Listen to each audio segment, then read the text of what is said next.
shine. He's calling CQ with that mobile line. Eric's got his 891 and 8 test tight. He's chasing them parks from morning to night. We're calling CQ, come join the ride. From salty shores to mountain and highs. A Molly crew with a wire and drive, tossing antennas and trees to feel alive. Once a month we light up the stream. It's Northeast Ham Radio, living the dream. Oh, living the dream.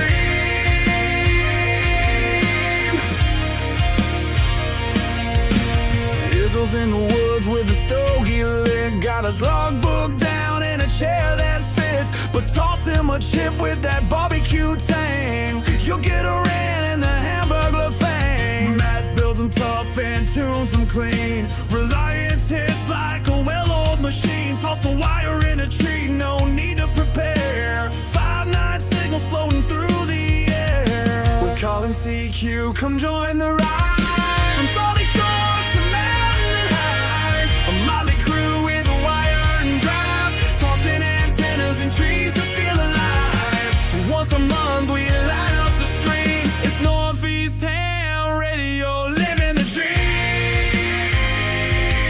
Oh, living the dream.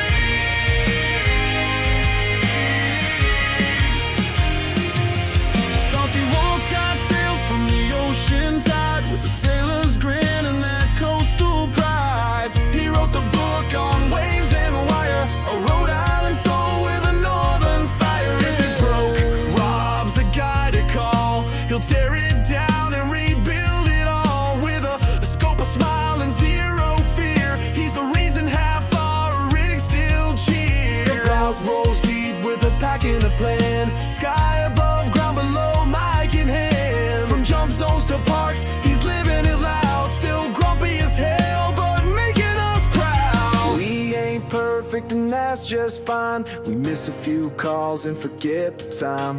It's happy hour when we go live. Mics get hot and so do the vibes. So if we slur a bit or lose our roles, just blame the beer in our RF souls. Marvin's got the badge and the winter plan. He'll brave the cold with a rig in hand. When the bands are rough and the tans are low, he's the ham radio guy putting on a show. From Rochester's Edge with a voice so clear, Mike's rocking AM on the modern gear. He's hitting the air with that VHF bite and logging POTA till the stars say night. Todd's blowing finals at field day again. Still a proud general, won't let it end. Talks baseball more than he checks his SWR. But he'll snag that contact from a mile too far. Just roll slow through the woods and mud. Mass plates on the FJ, tires chewing the crud. He'll find the path where the signals roam, where they come CQ from his overland home. We're calling CQ, the signal's wide. From the coast to the pines on the mountainside. We're band of hands with stories to share, tossing wire and trees, putting watts in the air. Once a month we fire up the screen. It's Northeast Ham Radio, where legends convene. Antennas and trees and friends on the air, for signals we chase and the stories we share. We laugh, we learn, sometimes we swear, but every month you know we'll be there. This is Northeast Ham Radio. Pull up a chair.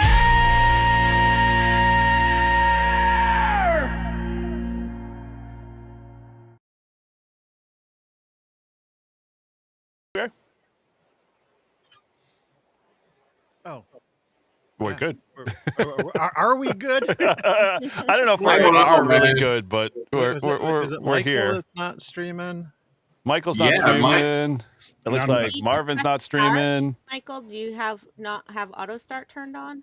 Yeah, that auto could be it, too. turned on. Where is that at? Let me verify that. It's in your studio. Yeah, it technical does. Yeah, it's showing.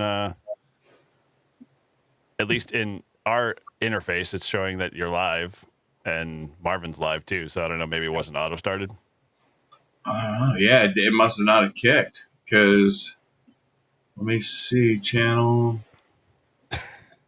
Welcome to Wow. another episode of Technical Streaming.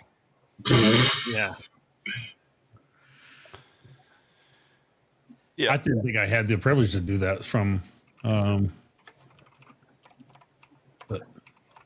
Well, you can modify your own studio. Meanwhile, everyone's like, what the hell are you guys talking about? Yeah, right. we'll figure it out. Yeah. Well, let's get this started. My name's Mike. Welcome to the Hi, Northeast Ham Radio Happy Hour. We've been doing this monthly for, I got to look one of these days and see how long it's been, because it's actually probably been like Almost a going year? on maybe 2 no, it's More than that. maybe like, because I remember doing a Christmas one last year. And so it's a, anyway, we are a bunch of hams from the Northeast, as the name implies. Keep it simple.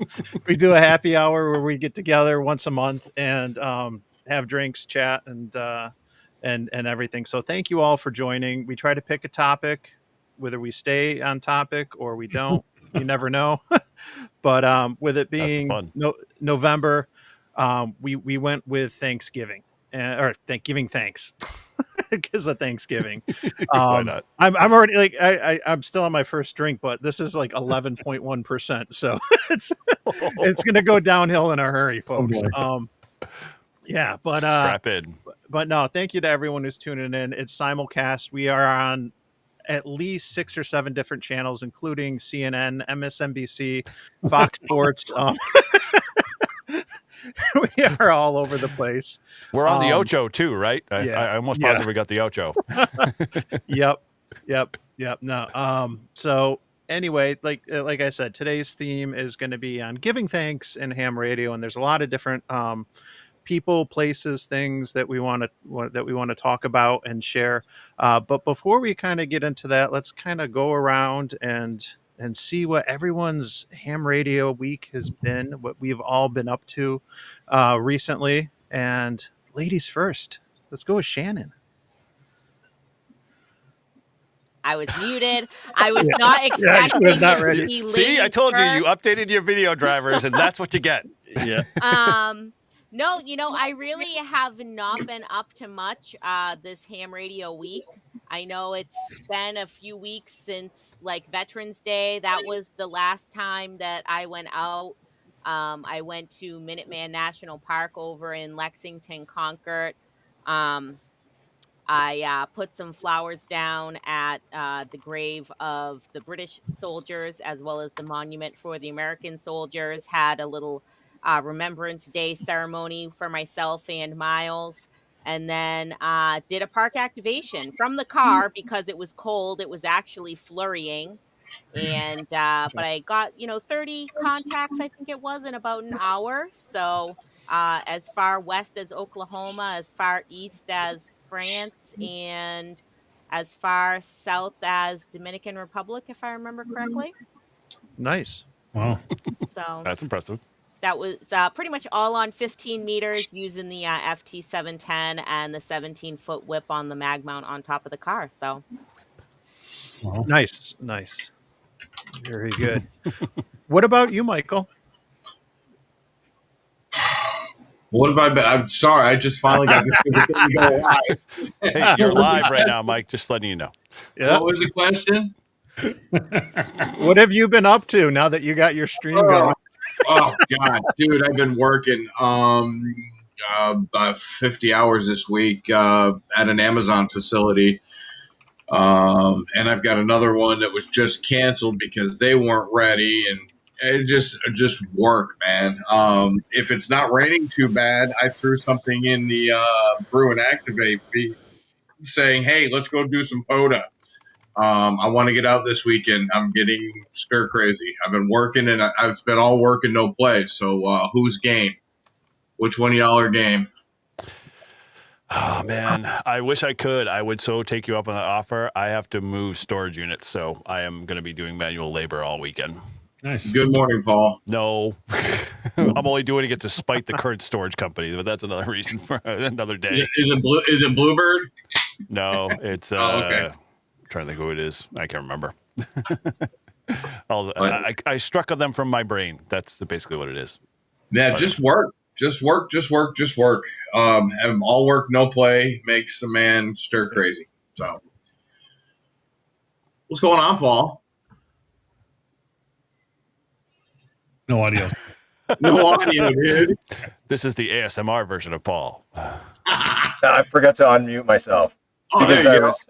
I was cursing a lot in the background, like wondering why I was the only video that I could see, and everybody else said offline. And I was like, "What is wrong?"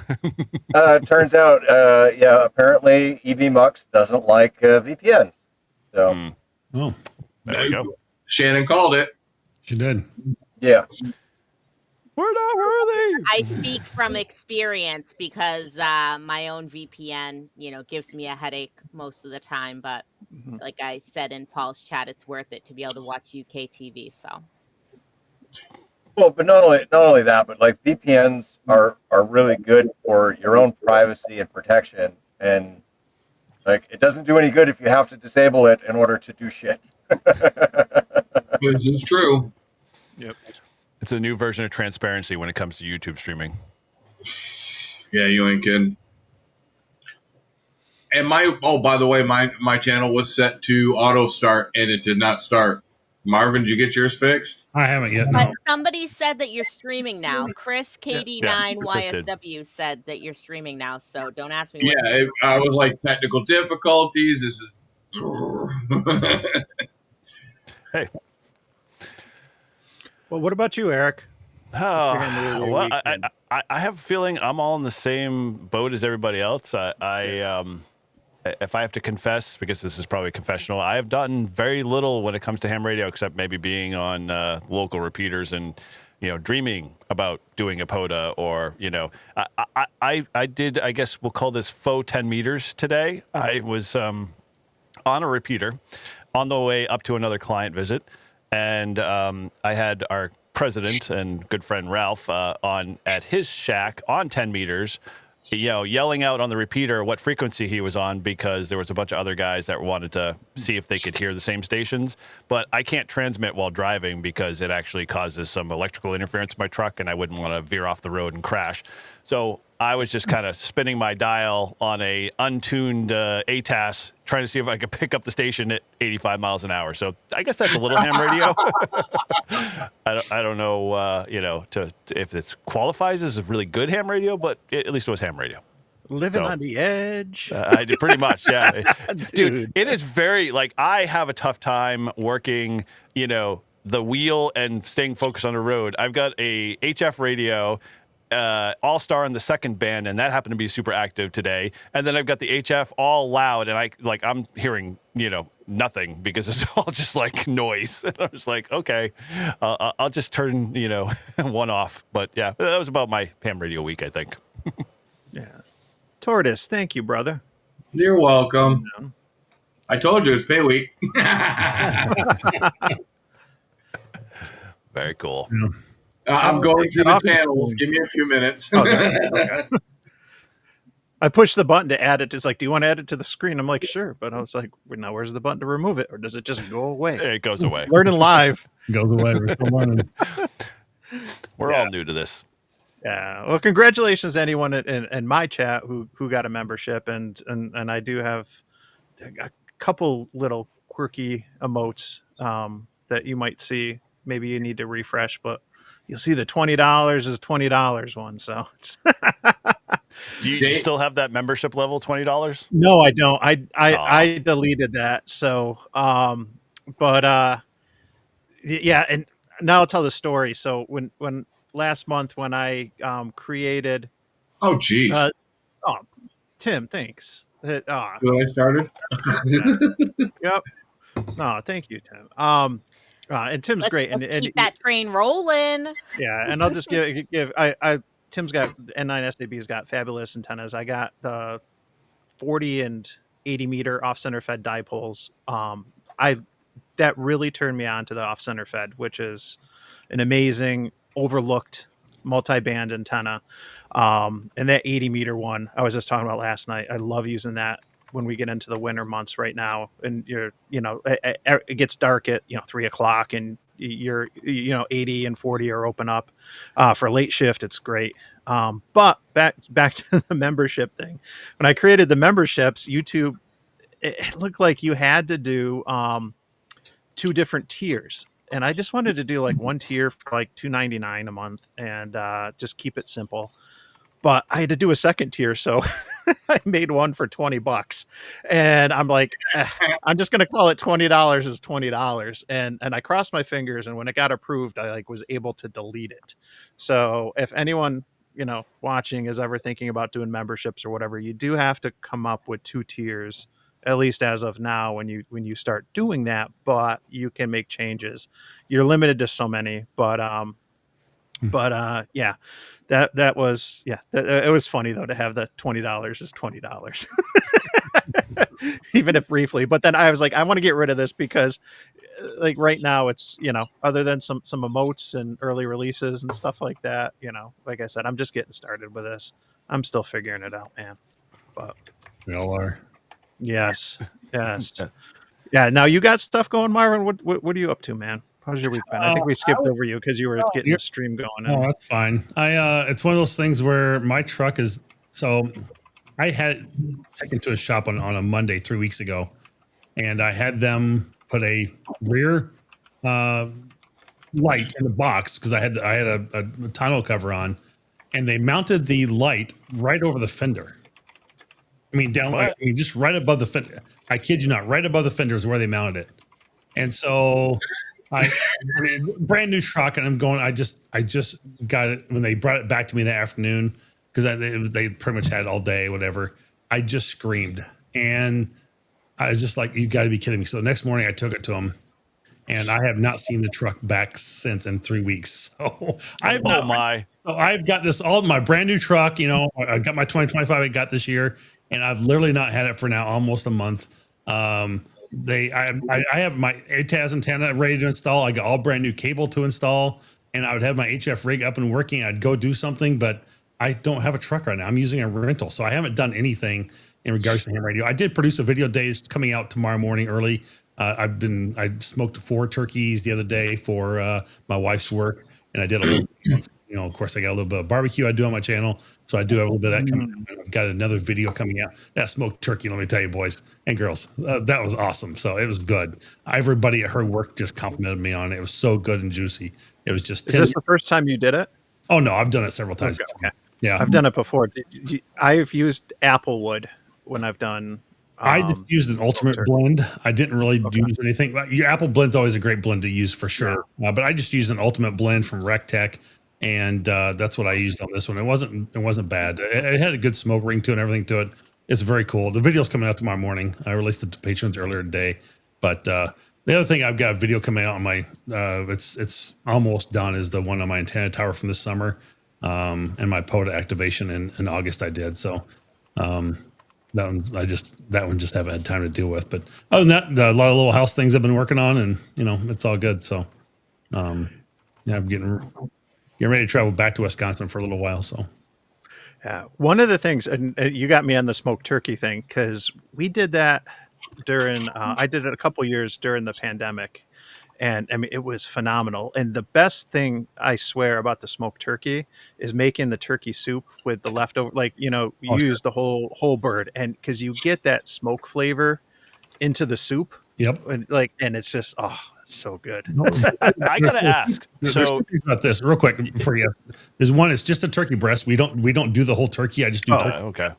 And then the other part is that I just did another one. We got a men's group tomorrow morning for Bible study. So I've got another one. I just literally came off the smoker about 6:30. So I probably would have joined in a few minutes earlier, but I was getting out the smoker and getting things shut down. So go ahead with your question, Eric. I was going to say, are you doing full turkey, or it sounds like you said you were just doing a breast? I'm just doing breast, yeah. Are you, and Mike, if you do full turkey, you spatchcocking it or no? I did once, but no. After that, no. I just fan of spatchcocking. I've never done it, but I've seen it done a lot of times. I've watched a lot of videos on it. Here's why, and because I used to do the full bird as is, and I always had the problem, and I've got an upright smoker, and I always have had the problem where the white meat just becomes almost too done because it's trying to get the temperature up of the dark meat, Right. and it becomes with this battle, and or vice versa. You get the dark meat too dry, and then the white meat's just not enough done. And so I went to spatchcocking one year, and I'm like, dude, I'm never going back. Once I did that, I was like, this is way easier and way more tender. And Yeah, it's like the dark meat part of it. We just don't ever eat it, so we just don't do it. But if you like dark meat, spatchcocking probably is a better way to go because you get more even heating across the board because your breasts are kind of in the middle and your legs and thighs are out on the side and get to where sometimes more of the heat is. So, yeah, absolutely. Yeah. So, anybody, you guys smoke any of your macaroni and cheese at all?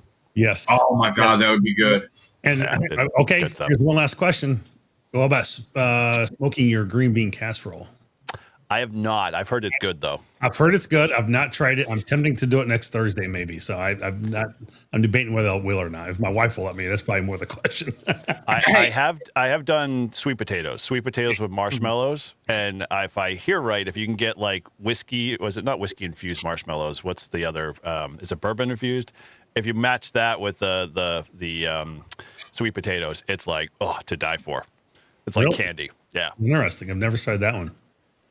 Have you guys seen where they cut the spine out of the turkey, flip it over, press it, and you can cook the turkey in like 3 hours? That's yeah. Okay. Yeah. Yep. Oh my God, I thought that was amazing. I actually was like, I might be tempted to do that this year.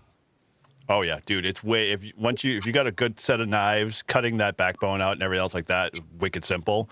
Even if you got a crappy set of knives, you could still get the backbone out pretty easy in the rib cage. But once you spatchcock it, dude, it's awesome.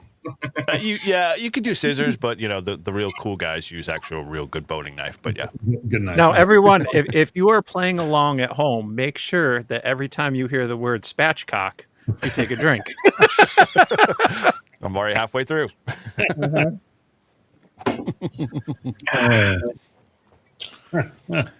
Listen, that's my See, we already I could went say off the rails. something We're here, talking but about food. yeah. Overall, the final thing is that hopefully the truck will be back on Monday. So since they put the holes in the bed, I'm making them fix it, and it's costing them a whole lot more to get this whole repair fixed because of their one little flub up than it would have been just to have the whole darn thing done. So installed. Crazy. So it's probably cost them 3 times as much as the original cost. So yeah, so it is what it is. Well, they're not going to let that dude mount the lights again. That was the junior technician. He's been fired. I'm hoping he kind of was because it's like, that's costing them a lot of money, and I'm not happy about it. And I've told him so. So, But I'll play him radio once I get my truck back so I can go do something. So, I just shake my head. Good stuff. Well, I was gonna say, let's dive into the topics of being thankful in ham radio and some of the things that we're thankful for. Aside from food, one of my Elmers, and that's what I think we should kick it off with Elmers.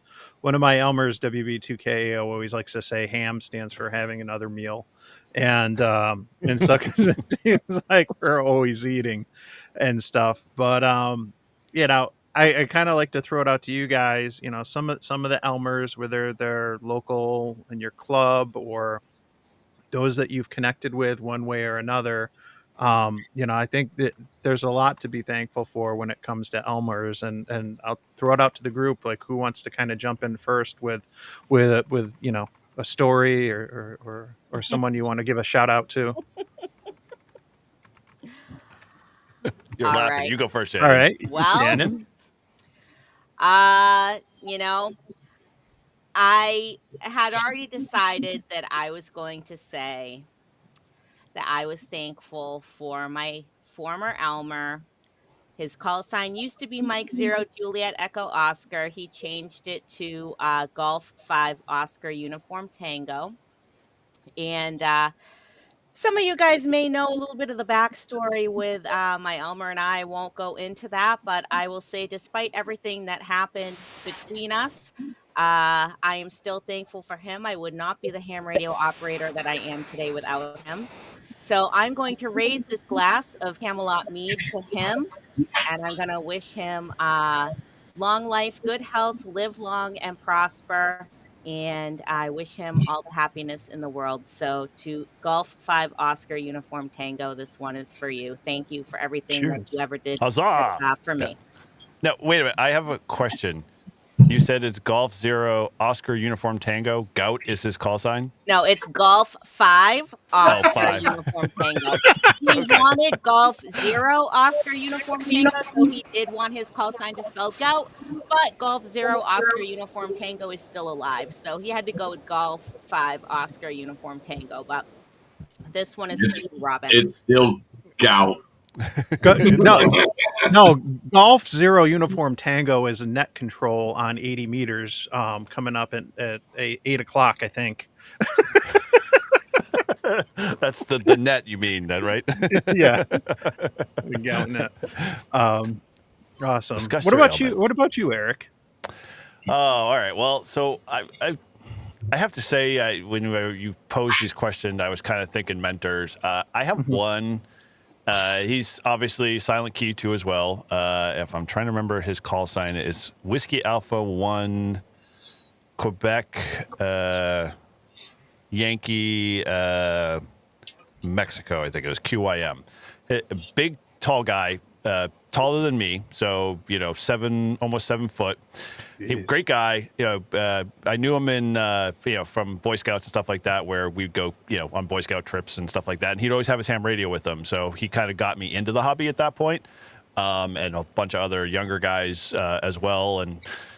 And yeah, once I was in it, I joined the clubs, and he was always there to provide encouragement, get me going. And he was for me, I didn't know until I got to my 20s that he was really truly a great Elmer. And, he was always, encouraging me doing stuff and just really moving me forward in the hobby. And so when I stepped away for, 20 years to raise a family and stuff like that, and I got back in, I didn't stay in touch with him, and so he ended up passing, and I never got a chance to really kind of go back to say to hey, thanks for doing all you did. But I know he knew he definitely did some amazing things in my life. So yeah, he was one of the cool guys that I remember very much loved ham radio and did a lot of stuff and just showed me a lot too. Nice. Marvin. I had a lot of Elmers, but I had it was when I moved to Tennessee in 2017. We just, the group of guys there was pretty close knit, tight group of guys that really made a difference in me getting my licenses upgraded, getting a tower up for the first time, and learning some of that stuff amongst other things. And then we just really, had all these group projects we ended up doing, and it was kind of a totality of different people. It has never been just per se one person that has really, been a mentor for me. But we there's a couple of guys that I still talk with regularly, and we bounce things back and forth off each other quite a bit, which is kind of nice. So it's always nice to have that in your back pocket too. But I've got one guy that's really been really helpful up here in the Northeast area for me, and we've done a lot of RF type of testing, and being part of the RF detection team with the ARRL. And so it's been cool to be able to learn from him and see a lot of his tools and things that he's had, and be able to learn and utilize some of them to help detect those RF signals that are out there in your shack, whatever those might be. And that's been really helpful overall. So very grateful for those guys to be around. But like I said, never been really one particular person, but a group of people overall. Cool. Well, I still don't have a ham shack, but when I do get one, I might hit you One up day for- you'll grow up.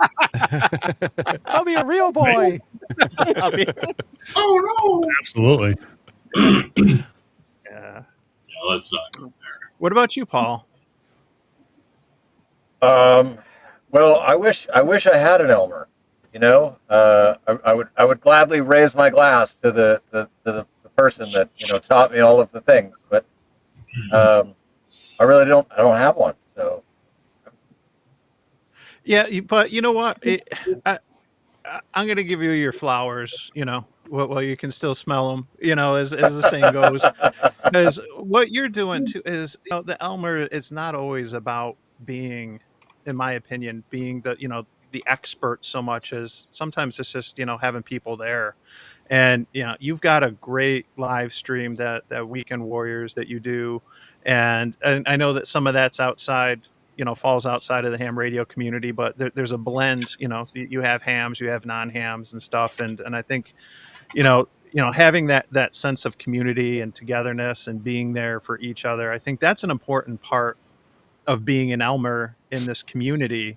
And encouraging others, being there to support others. You don't have to be the expert, because I don't think any of us have the answers to everything. And, and sometimes it's actually refreshing when you find a ham that says, I don't know. In comparison to it depends. Yeah. Well, I mean, I guess in that instance, then, right? So, like, I would be the Weekend Warriors Elmer, right? Because I started that. Like, that's my group therapy on the interwebs, and I believe that everybody that's included is a ham. Whose phone is that? I don't know who's making noises there. But then so to reflect back on who my Elmer would be, then it would be all of YouTube. Really, it would be Ham Radio Crusader Freddie Mac with all the all-star knowledge, and you and Eric for the YouTube assistants, and of course you get T.O. and Josh and Jason. Like, yeah, I guess YouTube would be my Elmers. So cheers to YouTube. Cheers to all the YouTubers. And that's one of the things I kind of wanted to get into next, outside of like the club Elmer. So it's a good segue. But before we do that, I just want to point out, and I think we had it up on the screen. Where was it? What Danny said. So Larry, W2LB, Larry was local here. I knew him. You'd seen Larry appear in a couple of my Hamfest videos and stuff. I think that the last one I did for the my club's Hamfest, you just see Larry walk by and he's like, "Hey, Mike," and I was like, "Hey, Larry."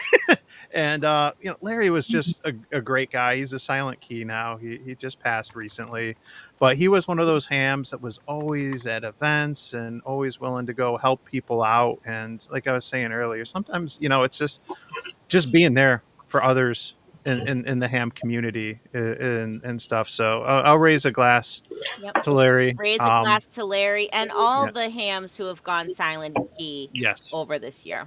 Yes. Mm-hmm. Amen to that. Gonna need a There refill. have been too many. Keep cheering. But Grouch kind of set us up for the YouTube being an Elmer, and I've definitely felt that way.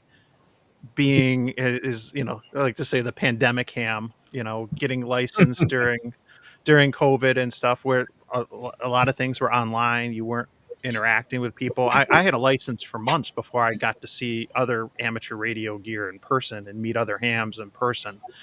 YouTube's definitely been influential. And I know Grouch was just talking about some of the folks there, but what about you, Marvin?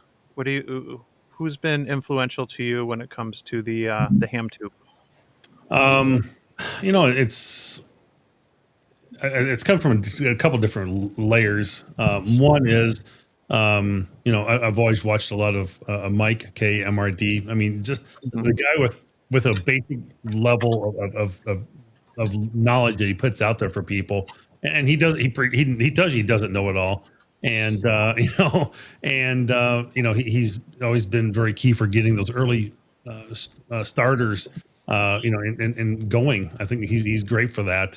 And then, just grateful for actually A4WX Ham Shack TV. I'm that's a weekly episode. I'm with him now, and utilizing him, and that's always been pretty handy to have him there and using a little bit of his knowledge from, he's a video broadcaster, an audio broadcaster by trade now. And so having a little bit of help from him, and actually Eric's been very helpful in some of my stuff too. So, thank you, Marvin. You've been helpful in a lot of these things. And I think Hillbilly Ham put it best last night, and he kind of stole it from me, but because we talked about it just prior to the show, but is, you know what, the camaraderie that, you know, I'm living up here in the Northeast. I really didn't have a lot of people I knew, and I mean, the average age of our ham clubs, we know what they are, and I don't have to mention that. So there's not a lot of younger guys in the Massachusetts area here that I know that's, you know, nearby, that, you know, I can really associate with. So having the camaraderie on this channel, and then being with, you know, Josh on Thursday nights, is just been awesome to be a part of that, and I am very grateful for that across the board. And again, I think, like you said earlier, we've been doing this about a year and a half, and it's just, my wife knows this is kind of my social time. It's the people I get to hang out with, and you guys become friends, and that means a lot, and I really appreciate that. And it's always kind of a nice morale booster along the times sometimes as well. 100%. Eric, you look like you're about to jump right in with something. So, you know, I'm just coming off of my high from Brew and Activate, so I'm just trying to kind of mellow out here, and I haven't cracked Elijah Craig yet, so that's coming soon. I would have to say, all right, back to where I was. Yeah, it's kind of funny because, like, when I started this whole YouTube thing, I was doing it more out of the whole kind of, as I was thinking about your question, Mike, I was like, why did I get into YouTube? And it was primarily because I was already active in my club doing some great fun stuff, and you know, doing POTA and all the things I loved. And it was just kind of getting traction that I was like, I was constantly getting all the questions from people like, oh, how do you do this? And how do you do this? And it's like, I kind of was like, I got to turn somewhere to put this information that I have out there to get it, you know, into people's hands. And so I was like, I'm just going to start a YouTube channel. And I'm like, I kind of was just like, I know I'm not going to be the rich guy. I'm not going to be, you know, the guy that hits viral status very quickly. And so I was like, you know what? I'm just going to put this stuff out there. And I started putting content out. And I can't tell you how many times, like, I have seen a lot of people, I don't know, Ted's in the chat, other people that have just been in my life, both from the club, but like just in general, the YouTube world, have just reached out, and like, we've become really good friends, and, you know, they've, you know, relied on me for assistance and help. And, you know, it's humbling and rewarding at the same time, to see all that stuff. And it makes it even harder, I guess, now, because it's like, I want to keep doing the content and keep it going. But God, my life, you know, if I could figure out how to get rid of my job and still make money, then heck, you'd get me 24/7 full-time YouTuber. But it's just not in the cards right now. And so I feel bad because I can't put all the stuff that I've had people and listeners go, hey, can you do this? And, you know, I'm like, yeah, sure. And I'll put it all together. And I start the process, and it's like, then life gets in the way. And so from a mentoring standpoint of all you guys, this is my, I guess, my social circle for you guys. It's really cool to know that about a year and a half ago, there was very little for Northeast ham radio kind of content in general. And I was like, we're missing this. This is, I long for what the guys in the, you know, California and Texas all had, because they were all hanging out, and they were all like having fun, and they were doing social hours and cigar and happy hours. And I was like, I want to go do that. And so I think I reached out to Mike and talked to Grouch, and, you know, we were all kind of doing stuff, you know, in our own little silos. And then we're just like, yeah, sure, dude, let's do this. And, you know, we just didn't really have a format. And, you know, we just all knew we shared the same common thing, which was ham radio. And it was, you know, a fun thing to talk about. And we know there were other channels that weren't talking about ham radio, but they were ham radio centric a lot. And so we were like, yeah, we'll just kind of blend it all together. And so, you know, I'm happy to have you guys, and I'm always excited when we bring on new people and they stick. Thank you, Shannon. So, you know, it's a good thing to see that we're, you know, we don't irritate people and drive them away. And so, yeah, I guess that would be where I would thankful in the YouTube world. yeah, no, I thought it was great. And you know what Eric said, you know, I remember getting we had a phone call. We chatted. I can't remember if you reached out to me by email or Discord or whatever, exchanged numbers, and we chatted. And just like you said, you were like, you know, there's a decent amount of us up here, but and there's some new content creators in the Northeast, but we're just, you know, kind of doing our own thing, and we're not getting a lot of exposure. like work together, and I appreciated that outreach so much, and was excited about kind of what was going. I'd only had my channel. I was probably within the first year or so, and and stuff. But no, I appreciate that a lot. And since I'm blathering now, I gotta mention this story. So I think I saw in my chat that Kyle AA0Z got a gifted membership. And I could tell a story about him. And he maybe hasn't heard the side of it. But we give, shout outs to a lot of the bigger creators like Mike and Jason and Josh that have all influenced us, whether it's with POTA or YouTube or one thing or another. But a couple years ago, and I'd only had my channel for I was maybe within the first year. I saw in Discord that Dennis 86 DM was doing a Denko battery kit, and Kyle was going to host a live stream build of the battery kit. And now I didn't know that there was a live stream involved. I just kind of caught the post in Discord, and it was like, hey, a couple, pre-release kits are available, this price, whatever. And I was like, okay, cool, I'll take one. Yeah. Or Kyle reached out and sent me a message like, there's one left. Do you want it? I was like, sure, I'll take it. Paid, got it. And all of a sudden, a day or two later, I get like this group message, and I'm on with him and Jason and a whole bunch of others, and they're talking about the live stream. And I kind of was like, wait, you mean we're building this live? I thought I was just getting the kit pre-release, and I was like, I'll get to it when I get to it. Surprise. And I'm like, holy shit, I've never done anything like this. I've never built a battery. I barely built an antenna at that point. I'm a new creator. I've popped on live streams as a guest, but I've never I done anything. And it kind of sent a message to Kyle. I was like, I don't know, man. I wasn't expecting this. What he was like, what, you're gonna back out? What? Come on, and he's like, do you have you got an overhead camera? That's all you need, an OBS. And I was like, I'll figure it out, and he kind of, and sometimes Elmer's too push you, and that's what he pushed me.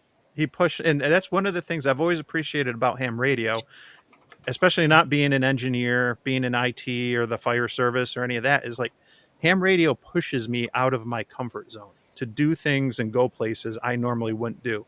And that's something that I think good Elmers can do, is they can help you, do something you normally wouldn't do that you don't think you're capable of. They can kind of give you that extra nudge. And sometimes that's all we need. Is that little bit of nudge, and someone that believes in you or is willing to give you an opportunity or a shot. And sure enough, I figured it out. I learned OBS in like a week or so. I got everything set up. I had the fire extinguisher ready. And I built a dang LifePo battery live. You want to talk about pressure, being on a live stream with these guys.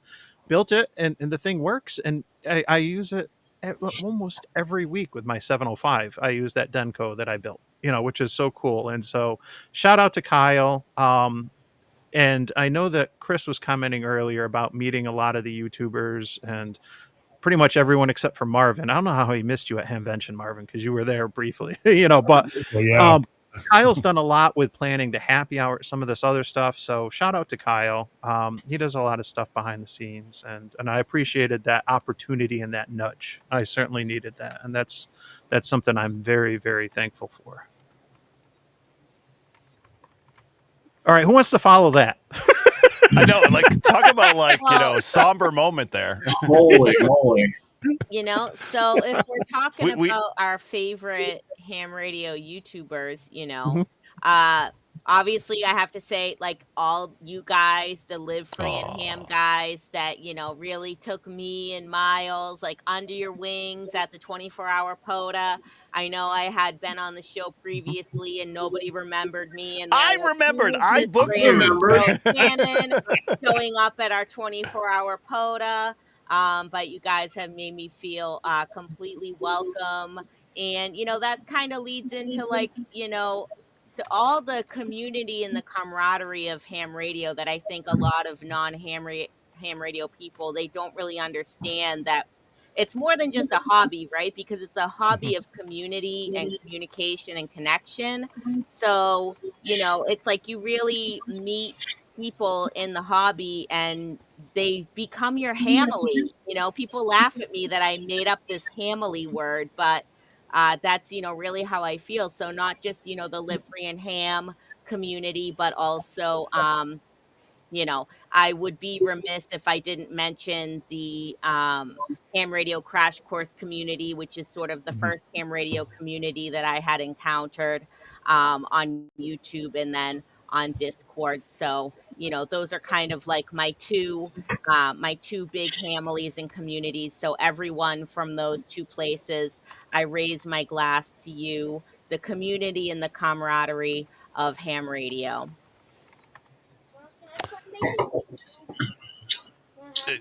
Oh, sorry, I missed that, the raising the glass part. Well,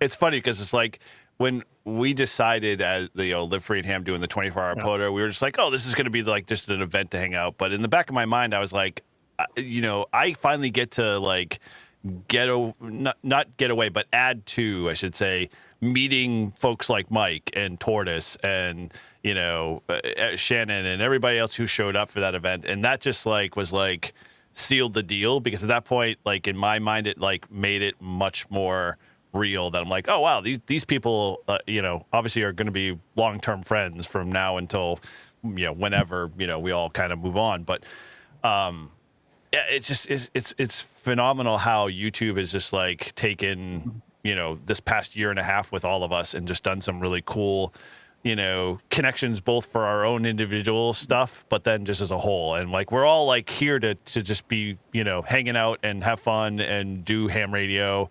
And that for me is just like way better than whether or not, I'm at 5,000 subscribers or 10,000 or one of the biggest YouTubers or whatever, because,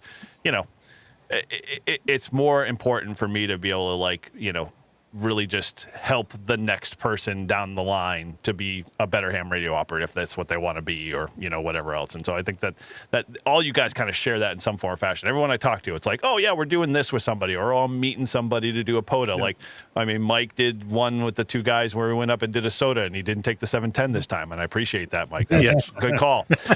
So it's things like that you love to see, because that's like the extra added layer that I get to see, because Mike put a video out that when we talk offline or we talk in a forum like this, it's like I get the insider baseball, but then I also get to see the the kind of final story that he's put together, which is just really cool in my mind. I think it's awesome to see.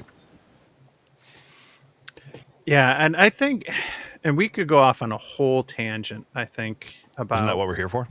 Clubs for clubs in real life versus clubs and communities online and everything, and I think a lot of us probably are Gen Xers, where we know life before the internet, we know life after, we remember long distance. God, I probably still have a phone card laying around somewhere or whatever for long distance, if you remember those. Right. So we've kind of been through quite a bit and everything. And I think, there's an argument to be made for both. There's benefits for both. I think sometimes we get caught up in ham radio. It's like, it's black and white. It's one or the other. Just because someone's doing FT8, people are going to hate on FT8 because then they feel like, oh, that's somebody that's not doing CW, or someone that's not doing SSB. And, and I forget who did it, that someone likened it. They gave a real good, I think it was on Twitter or X or Twix or whatever we're calling it now, on a thread. It had kind of commented and made a good analogy. It's like, your favorite bar, and if someone stops going, then you think that all of a sudden, it's going to die, and it's going to be a dive. And that's how it can be with certain modes or bands and everything else. And it's there's so much in ham radio to do and experience and everything else. And I think YouTube's been really good. I think it's been, I've made so many connections and had so much fun. I've learned so much as a result of it, and I think that's definitely a good thing. Well, Place where everybody knows your call sign. Yeah. But here's the sidebars. Like, I have to say that, like, I don't think I ever would have looked into skydiving whatsoever if we didn't like all kind of hang out with Grouch and like go through that whole experience at the same time. And now, guess what? Like, I've already committed myself, and it's, you know, in stone. In 2 years, I'm jumping with Grouch once he finally gets to that point. Nice chest shot there, Mike. Wow. So, you know, that's kind of like that's what caught my eye. Sorry. There's too much. So I head down. I was like typing, and I was like, oh, "What did I do? What did I do?" Tortise. It's always Tortise, Mike. Is it Come on, cold just know in here? that. That's where I was going next. So, He has.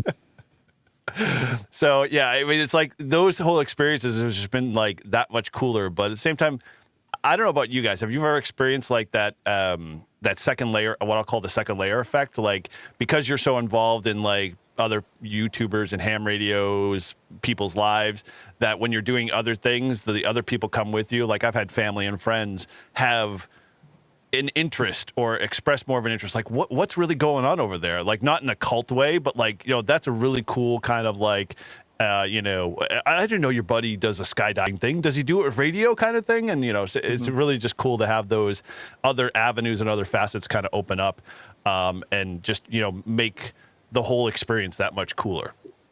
Well, that's how my son got interested. He saw me. You know, it's like the commercials where he grew up with his kids. I learned it from watching you, Dad. You. You know, flashback to that. That's funny.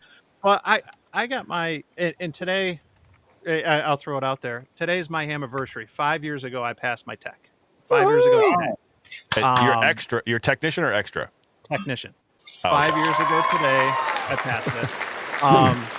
Sunday will be the 5-year anniversary for me getting my call. So I do plan to go out Sunday and activate. We got a lot going on tomorrow, but I'll go out and celebrate and do an activation then. But I got my tech, and you know, I'm checking into nets and stuff, and I just had my little Yaesu HT and stuff. But my son, who was 11 at the time, was kind of like, "Oh, what's this? What's it?" You know, and he's watching, you know, and stuff, and then he's like, I want to do it. I want to get, you know, and he didn't come to me. He went to my wife. My wife comes to me. She's like, Ben's interested. He kind of wants to do this. I'm like, well, there's classes that my club is going to do starting in January. And this was like, you know, November. This was like in December. But I'm thinking, I don't know. Is he too young for this? Like, and you know, and at that point at 11, I think he had played half a dozen instruments and, you know, 18 different sports. He kind of just, he'll try everything. And I'm thinking, I don't know, is he going to stick with this? But sure enough, it's like, all right, sign him up. He got his ticket and stuff, but it was just because he was exposed. He was watching it. You know, I wish I honestly wish I had that effect on others, you know, friends and family. I have not. I bought my sister and her husband Balfangs for Christmas last year. They still do not have their ticket, but I will be down in Texas in December, and I'm going to see what I can do about that. So, but Texas in April. I know, right? Man. I wish I could. Yeah, I'm kind of limited because of work travel between January and April, but so I won't be able to get down there then. But I'm looking forward to being down there for Christmas this year. So that'll be fun, and hopefully I get to connect with some of the other guys and I see Renee in Discord. I'll reach out to some of the folks that are in North Texas and let them know when I'll be down there and when we have a better sense of the planning. But anyway, yeah, I wish others like got interested, but at the same time, I don't want to be that guy, and I don't want to force things. And I don't force my son to go out and do POTA. You know, he's 16 now.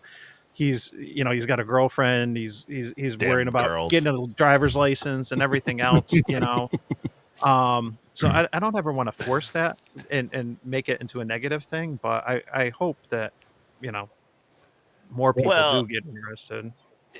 So here's, I know I was giving just Shannon crap about the damn girls thing, but like in essence, my daughter's the same way. She got her ticket like 2 years ago as a surprise to me as a dad thing. And she loved ham radio because she got the chance to participate in some of it. But you know, she's got a boyfriend now. So damn boyfriends too, as they say, like he's literally sucking up all the time away from her. And she doesn't like, I was this close to getting a mobile in her Jeep and getting antennas set up. And she's like, no, we'll put that on pause, Dad. And so, you know, it was like, oh, look, we got Santa Claus showing up. No, you're late, sir. It's Para that was Noel, early. Kris Kringle. So yeah, it was. She'll come around. As you know, Mike, they'll eventually get to that point where they'll be like, oh yeah, I remember how much fun I had watching my dad do certain things and whatever. So it's always good. Yeah. Forget boys. Exactly. Forget them. The men is what you want. If I can at least convince my brother to pay the $35 and get his damn GMRS license, at least like he's got his Baofeng, he watches Not a Rubicon and everything else. And when Randy commented on one of my videos, I screenshot it and like I texted it to my brother, and he was like, "Oh my god!" That's awesome. But, yeah, but real quick, who here has their GMR? Who doesn't have the GMRS license? I don't. Wow. Okay. I don't like. Who here has What do you need it for? radio? Who here has a CB radio and uses it? Yeah, see, I don't touch it. I have Grouch gifted me one, and I still have it in a box. I just can't commit. That's terrible, man. You know, fine. If that's my one flaw, then I will accept it. yeah. Well, I'll just preface. I put my hand up for the CB. I have used a CB once. It was from a hotel room. It was with a very mag scary. mount antenna on the air conditioner. I did not make a contact, but I at least tried. But I do have a CB antenna in the mail to me right now as we speak, and they'll be. And you can always find somebody on some 19. 11 stuff. But, Speaking of licenses, I just talked to Annie earlier on Discord, and she's thinking that she might have her license on Monday. And Tim, who was with me at Nearfest, should have his license on Tuesday. ooh. Oh, that's cool, dude. There's 2 more. Dude, there are a lot of super excited folks. Like, I mean, like I can't tell you how. Like, so maybe if you've seen this pattern, it's like you've seen when we didn't have the whole, government shutdown and FCC closing and stuff like that. It always took a lot of new technicians a long time to kind of ramp up and start talking on repeaters and stuff like that. Now that we've had like a whole entire month where they've been like chewing at the bit to try to get their ticket, they finally get it. And like I've literally talked to 3 brand new hams today alone on repeaters, and like that you could hear their shaky voice. It's almost comical to hear, but at the same time, it's like I got to answer this guy, blah blah blah, KC something, and it's like, and then like there's a little shaky pause in their voice, and then they drop, and then you're like, I got to answer this guy back and talk to him at least, have a conversation. It's going to be kind of like the baby boomer for ham radio. Yeah. Exactly. Yeah. Yeah. So, if you've gotten your new ticket, hey, let us know in the chat. It'd be really cool because I'm curious to see how many people are out there and, waiting for their tickets or going to get their tickets or maybe upgraded. Yeah, and you can get your GMRS ticket now. I mean, they're open. They're operators are standing by. It's not very hard to get your GMRS. As soon as it went from 70 to 35, I'm like, I'm in. All right. And by the way, we don't have to go down there, but just out of curiosity, Eric and Paul, did you get the win link I sent you? I did. I didn't read it though. Okay, But- okay. but It's so- related to this spot. All right. Sell me on this GMRS license. Why do I need it? Yeah, Because please. GMRS, you don't need a license. Like, why do I need to spend an extra $35 for a license that I don't need to use? Because it gives you the opportunity to be able It's to have 20 other family hours. members that don't have a ham radio license to be able to communicate with them if you want in times of emergency, whatever that might be. And then it's just another mode, another operation, another thing in your tool belt that gives you an opportunity to talk on another frequency above and beyond. Mike, do you have anything else beyond those 2 things? I think for me, family is the biggest thing. I'd But been isn't approached. GMRS just like FRS, where you can just buy the blister pack radio and it's channelized and like It's you don't need a channelized, but there's license? more power and repeaters. So Right. you can go up to 50 watts. Your license gives you the ability to use more power? That's freaking stupid. I hate to tell you, Paul, but that is like how most Sounds like other an 80-meter ramp. that's how most other countries operate. Is your license class gives you access Japan to is more like that. power, More power. and All right, but we live in the United States of America, where freedom is wishy-washy these days. But I mean, Come on, I don't need a GMRS license to use my GMRS radio. Like, You do. but no, I don't. and also, yes, as somebody said, Prep Ham Paul said the entire family can use one license. So once you have your GMRS license, it gives you access to every member in your family has access to that. I guess I just don't get it. Like, I mean, I bought everybody in the family GMRS radios a few years back. They're all Motorola radios. They're all channelized. They're all a max of maybe 2 watts. Like, I mean, but what difference does a license make? You can't take that radio and increase the power magically. They're Are probably those FRS ones, or those might be FRS. No, they're GMRS. I verified the frequency. Yeah. How many channels do you have? I have 40, I think. Okay, there's like 20. Plus, you can do like there's like slots or whatever. Like you can add tones to it, different things. Like, it's all kind of built into the radio. Yeah, it's GMRS then. Yeah, it's a cheap shit, like $20 freaking radio. Yep. That you don't need a license for. So I just don't understand. Why pay the extra $35 for no reason? Yeah, it's again, like when it comes to that, like I don't mind. Like it's $35 is $35. I mean, I feel like but- it sort of goes into this territory of like, you can buy Baofangs on, Amazon. Yep. So why do you need to get a license, right? But you don't, I guess, until you get caught, I guess, right? Not that I'm advocating using things without a license. If the FCC says you need a license, I say get the license. Don't break the law. I do not advocate breaking the law. I know breaking the law. I know there is like a little bit of a gray area there, because FRS channels do overlap with GMRS channels. But yes, to be on a repeater, you are supposed to have a GMRS license with a GMRS call sign. And to use certain power, you are supposed to have the license and the call sign. Paul, and the stuff that I do with trail riding and everything, you had CBs, you had GMRS, and there was very, very few hams on the trails. But most people had CBs and most people had GMRS. So, you just make the mod, and I've got both. I can monitor both, so I can be out front or be out back. So that was a major benefit of. Yes, I did not get the license, but I could monitor both ends of it. So, that's a benefit for what I do. So, yeah, Vern 6 agreed with me. Is you have to have a license for GMRS frequencies. You don't for the FRS, which is those little cheap radios you can buy with 4 or 5 channels, whatever. You give your kids to play with, but GMRS does require a license. Yeah. So did they stop selling the GMRS channelized radios at Walmart? No. You can still buy them. You can still buy them. So, all right. So all of the morons that go into Walmart, they're going on a camping trip and they buy the GMRS radios. Like what? With their kids running around the campground, they're breaking the law? Yep. You're the reason they got to put instructions on the shampoo bottle, ain't you?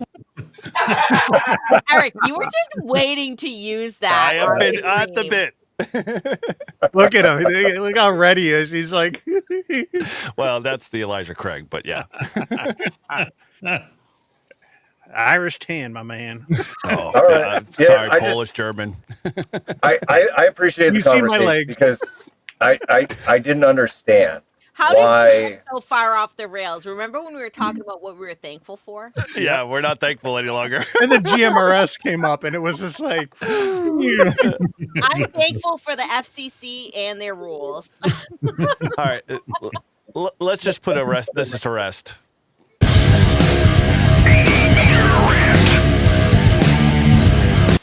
Okay, now that we're all good, let's continue back on for the thoughtfulness.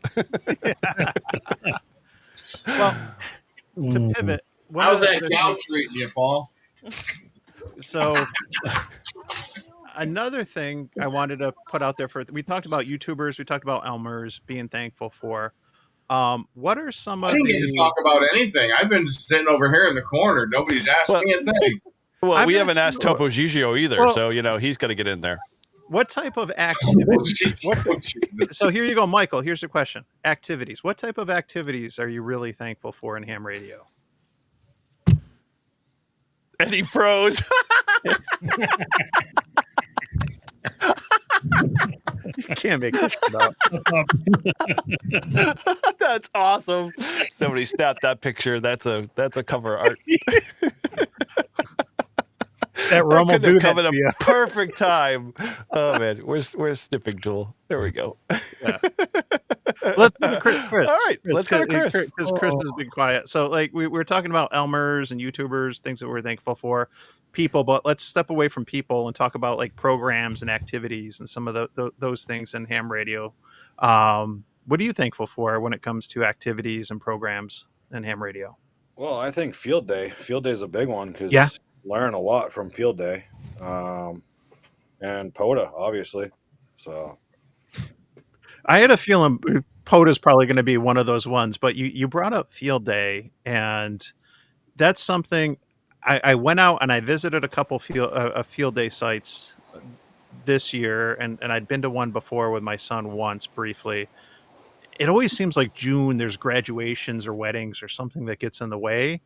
But are you involved with like planning? Do you like coordinate with, or you just like go out by yourself? Do you work with your club? Like, how do you participate in field day? Since you mentioned, So I just started a club on the Cape. So I'm Okay. the president, and I will be doing winter field day coordinations and everything, Wow. along with summer field day also. So nice.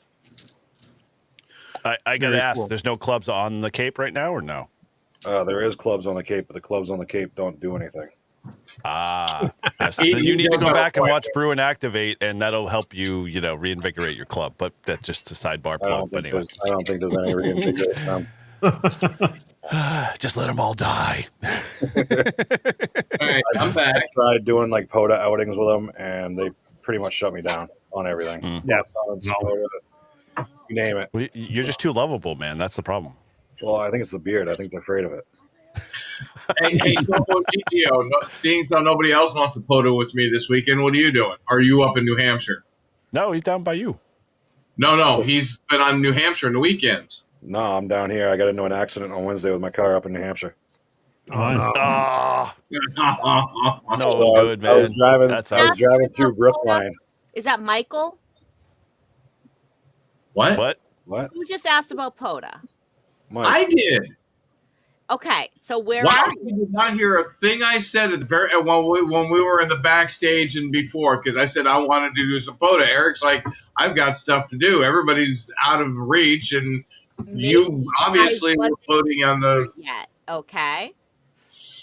Boy, you are dumber than a sack of hammers. God bless. Michael, you froze again. You're Where frozen. are you? No, I didn't. You're frozen. No, I didn't. Are you Damn, no, I didn't. Poor Chris. He's been cut off. ugh. Put a pin in Michael's POTA comment. Hats off to Chris though for recognizing like the clubs aren't meeting my needs and the needs of some others, I'm going to start my own thing. And then you're taking the bulls by the horn or whatever the cliche is, and getting something started and actually doing something. Grabbing the cock by the balls. Yeah. get busy living or get busy dying, as they say, right? Yeah. The thing is down here we have some repeaters that they're owned by people, but they are not maintained by them. So that's part of the club's idea, is to raise money to fix the repeaters that need repairs. So, that's cool. That is a touchy subject. I don't understand why, but yeah. Especially in New England, it's like Frozen Chosen's kind of like ham radio spin. It's like every repeater's like, don't touch the repeater, don't even look at it, but keep using it. It's dying, let it go, but don't touch it. Well, it's the local club here, and I'll throw it out there. The Sturdy Memorial Hospital, W1SMH. Mm-hmm. I've been approached 3 or 4 times to, hey, can you come up and PM the repeater for us? We'll pay you. I said, dude, I don't want to be paid for PMing a ham repeater. And still, nobody has gotten a hold of me to go up and PM this repeater. The clocks are off. It's literally falling apart. It's got crappy receive. So I'm like, yeah, we need to get in there. And I've offered it, and they said, oh yeah, we'll get you up there. And it's been a couple months now. Like you said, Eric, it's New England. They just don't. They put it up and kind of forget about it. Well, you've checked the box is basically what it boils down to. Move on. Yeah. Moving on. I have a clarification. Did you say P on the repeater or did you say PM the repeater? PM the repeater. Okay. I thought I heard PM, but then I heard P and I was like, was this a new thing with you radio guys that you do? Wow. Sorry. I just got a clarification, man. I opened my mouth saying, hey, nobody's asked me any questions, and I just get dumped on. That's fun, dude. But we love you. We appreciate you, man. It's good. All good. Mm-hmm. This is the circle of trust. To say about you, Eric, but I'm done. I know you vent at me when you call me every day. So I do not call you every day. Okay, every other day. Sorry. My wife is getting jealous, but we won't talk about it on the air. I call Paul more than I call you. Oh, all right. Okay. Fine. And I think we were talking about POTA or something. Michael was saying something he wanted to POTA. Yes. And I was asking where he was. Are you in New Hampshire, Michael? No, I'm in New England. I'm in New England. I'm in New England. Okay. New Hampshire is part of New England. I'm in Southern Mass. Southern Mass. Okay. Mm-hmm. So where are you thinking about? That means I have to if I was to meet up with you, I'd have to go to Boston. Ugh. No, you're in Boston. No, I'm south. Yeah. The South shall rise again. I am in Southern Mass. You're in Southern Mass. I am in Northeastern Mass. That means I am sorry that you're up there near the Lynn area and everything. Everybody sing it now. Lynn, city of sin. Yes. I'm so glad I'm in New York. You're asking for somebody to POTA with. I'm trying to give you somebody to POTA with myself. But help me help you, Michael, is really what you're saying. Shannon is a fantastic POTA partner. Thank you, Paul. I am not going to Lynn. It's my POTA wife. Oh no! Here we go. This is the problem they have. They can't. They're two left-handed hammers, basically. Why is it not working? It never worked. There we go. Oh my God! That thing had 9 lives. She just spent them all. That's funny. You guys are making it too easy for me tonight. I'm sorry. So that's why I asked Chris, because I didn't know if he was going to be in New Hampshire this week, because he's a lot closer than you are, Shannon. So where do you want to go? Closer. That is what I'm trying to figure out. He's on the Cape. He's on the Cape. And he's just south of me. So where do you want to go? I can go anywhere, just not Rehoboth State Forest. Or New Hampshire. Closer to you than, how is someone in New Hampshire closer to you? That is what I'm trying to figure out. He's not in New Hampshire. Oh my God. I live on the Cape, but I go to New Hampshire every weekend to see my grandmother. Yeah. Oh, okay. So But that's why I was asking him Now if he was I'm in picking New up what you Hampshire. put down. Oh my decided to god! live here in It's a Brookline, miracle. Right over the heads. Mm-hmm. Mike, just text me. All right. Mission failed. We'll get them next time. Yes. Elijah Craig's empty. I need another bottle. I'll be back. Chris, are you up for POTA this weekend? I am. Okay. All I need to know, I'll give you a call. Yep, call me. I'm working till noon tomorrow. You're working till noon? Yep. Okay. So Shannon, Marvin, you come down to the Cape. Sorry. Go ahead. yeah, you get this shit back on track. Marvin, we're talking about programs and activities. You cannot talk about Winter Field Day. I know, right? Anything but. So outside of Winter Field Day and like, what are some of the things that you're thankful for as far as programs and activities? And stuff I will. I'm going to just make a very brief moment about Winterfield Day. Is I am thankful. No, I have to say it because it was handed to me in 2022, and it was a good program then, but I think it's becoming even a greater program now. I will admit that we have some faults in Winter Field Day still scoring, but Winter Field Day has done more for JS8 call than any other activity. And yes, where points don't matter. No way. To add different challenges and getting people out there to do more during Winter Field Day, and really pushing that MCOM type of stuff. So I'm very grateful to be able to do that. I love being able to push that. And it's being just that's kind of my giving back to the ham radio community and hopefully giving people opportunity and challenges and things to think about.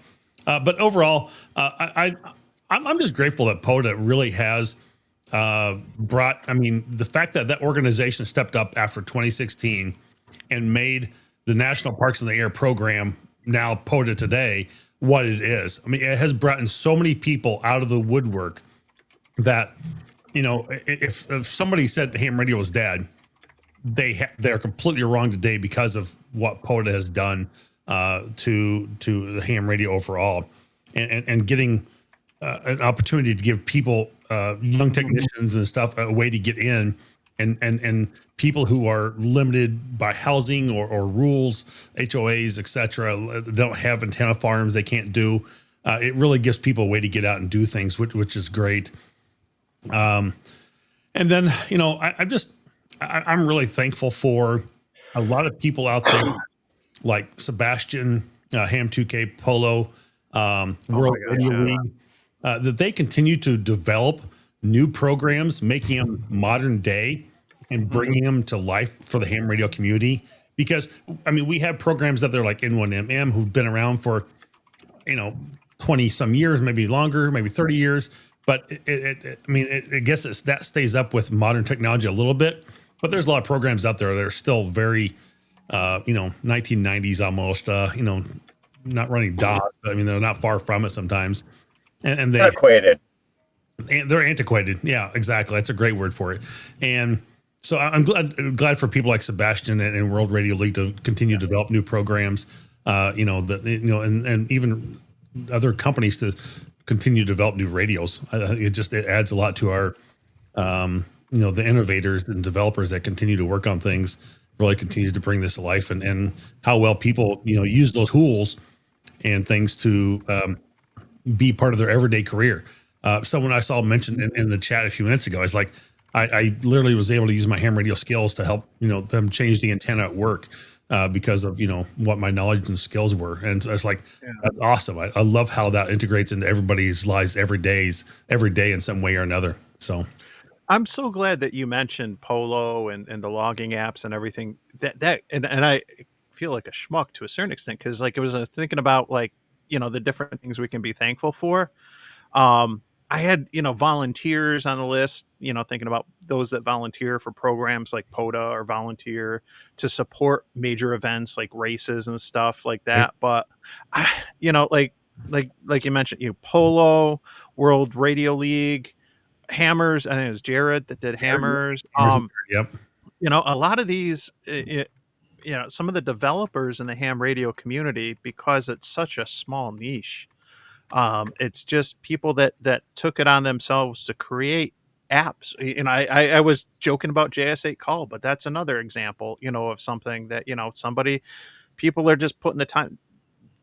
I don't think any of us are getting rich in this hobby, it's certainly not on YouTube at least, but no, those that and when I reached out to Sebastian when I started using Polo, and I was like, oh hey, can you do the YouTube link thing for my channel, and stuff, and I sent him a DM on Discord, the night within a day, less than a day, he's like, done, all fixed, all set, and it's like, oh my gosh. Yeah, but I had my trash can in like an hour. Yeah. Still annoyed by that, but whatever. Yeah, no, but yeah, that just makes me think man, I forget all the developers that work on some of the software and the stuff that we use. I do WinLink Wednesday. Every Wednesday I try to do APRS Thursday, and the people that try to organize those nets, those activities, the developers that do some of the software and all that stuff, man, shout out to you. And I'm gonna pat myself on the back saying this, but it's not really meant to be a pat on my back, but it goes to the countless hours that we put in for Winter Field Day to be able to put that together. The countless hours Sebastian works on his own to be able to do that. That's all free. I mean, you don't pay for that program, and you're not paying for his time. But there's organizations like myself, Winter Field Day, who require or do have some back end cost. He's got some back end cost. And people reach out to support us, and they support him, and you can become a member of the World Radio League and help support that back end development to continue to make that program grow. These things aren't free, but they give their time freely to be able to do it, and that's huge because we all know we have busy lives, we have kids, we have things going on, and it's trucks in the shop. It all takes time to be able to do that, and you have to carve that time out to do it. And we, as content creators here, we do this on our time. Some of us make money doing it, through YouTube or through affiliates a little bit. But it takes time to carve out the podcast every couple of weeks too, and it takes time away from the family and everything else. So it's huge that we are able to be able to do that and provide that to people. But we do appreciate all those supports and patrons that support our channels as well. I think that's huge. And maybe you're going to go down the road with that, Michael, a little earlier, but it was more about the volunteering and giving that we have and that we do. And I kind of content fell in with that a little bit just now. Yep. You've already got Winter Field Day stuff out? Oh man, how did I miss that? So we do. I'll give a quick brief moment on that. We have long sleeve shirts, t-shirts. We have a stocking cap, but for some reason with Printify, the stocking cap and embroidery is not working for whatever reason. And I apologize if someone tries to go and order that. We're still working on the back end to try and figure out what their stupid embroidery rules are or their needs to meet that for the stocking cap. But we have a mug and some other things on there as well. I think Michael's supposed to be getting the flag up on there, but that's we got stickers out there on it. So you can get all kinds of stuff. You can go visit winterfieldday.com. Visit store at the very top of the link, and that will take you to our Printify site, and you can purchase. And all that support is going directly back to Winterfield Day to continue to support us because we don't have a corporate sponsor right now. That support goes directly to us. So you mean ICOM bailed on you? They bailed on a lot of people. So ICOM bailed on you? Yes. All those ICOM fanboys, man, they must be chomping at the bit and getting pissed. Still better than they used to. I don't know. So I did. Would you say I lost audio there for a minute? I bet you did. Have you seen my wiener? We are 100%. That better, Mike? Yeah. So Marvin, I have a question. Are you going to be bringing on hooded sweatshirts anytime soon? I can throw one on there. It's not a big deal. Yeah, it just never. We just did regular sweatshirts, but if people want hood, we can certainly do it. So, well, yeah, there's regular sweatshirt. My bald head kind of gets cold, so it's nice to have the hood to flip. Hoodie weather, 100%, man. We can get for big boy shirts too. So, I don't have that problem. What, the big I boy? made a point when I put my merch shop up to make sure that I had tall sizes as well. Yeah, trust me, Mike. I know your Eric would deal. appreciate. Yep. Because like sometimes like it's like I the big and swear. tall dilemma. Like I sometimes spend too much time doing that. you get like a size up and it's just getting wider. You see, like I'm getting wings, Or you just get close enough that you have a little extra length, and then you stick the damn thing in the dryer by accident, and lo and behold, you've lost any gain that you had at the beginning. Yeah, my Send QSL t-shirt's just a little short. It's almost like a half shirt, but you can't see beyond the wording. Just cut it off. And, we'll wear it I don't have to. It already shrank up, so it's all good. Yeah. I was just talking about the cold head. That's all. Yeah. I have that Well, problem. we talked about I think we're all on board with POTA and Winter Field Day, and we talked about regular Field Day, ham fests. I just want to say, like, the volunteers and some of the people that go on, that put on these events, like I have not been involved with organizing the ones for my club, but I know there's a committee and everything else. And I feel like with some of these events like that, there's definitely a lot of volunteers that are involved and working these things and putting them together. And I think that's definitely something to be thankful for. Shannon's smiling though. She's smirking. I don't know if you got something to say or. Oh, I am smiling about something completely unrelated to the She's conversation. talking about the revolution. Apparently, she's getting into history. I mean, Paul and we're about to come to fisticuffs about, Come on, let's do the hard thing again. See if we can do it. Come on, make it happen. I always go the wrong way. Mm-hmm. Yeah, But, stage right. No, it's just a lover's spat, Wow. Get a room. Anyway, so no, Hamfest. Wow. I'm 100% thankful for Hamfest. Dayton was, simultaneously the best and now the worst week of my life. But I was completely euphoric after coming back from Dayton, Ohio. I was high on ham radio for a week afterwards. So if anyone has a chance to come to Dayton 2026, I highly, highly recommend it. I don't even care about going to the vendors. I don't care about the flea market because I don't know what any of those old boat anchors are. But, my main thing has always been to have, eyeball QSOs, face-to-face interactions with people that, I maybe only talk to over Discord or over video chat or over the radio. So I am 100% thankful for the Hamfest, Hamvention. I can't, after seeing what my club did for like our small ham fest, I can't imagine what goes into the big ones. Hamvention, Hamcation, Huntsville, the planning, the logistics, the volunteers and all that. Like that just, wow. Huntsville is not a big ham fest, for the record. No. I'm going to clarify that. Huntsville it's still it's probably one of the third largest though. Yeah. Yeah, but size-wise, it's smaller than Nearfest. It is. Yeah. Like I'm telling you, size-wise, it is smaller than Nearfest. And Nearfest is a ham fest that nobody knows about because it's just for us New Englanders. Right. Like, no, Huntsville is all about just hanging out with hams and YouTubers. Like that's all that is. The big ones, as I've learned, is Hamcation and Hamvention. Okay.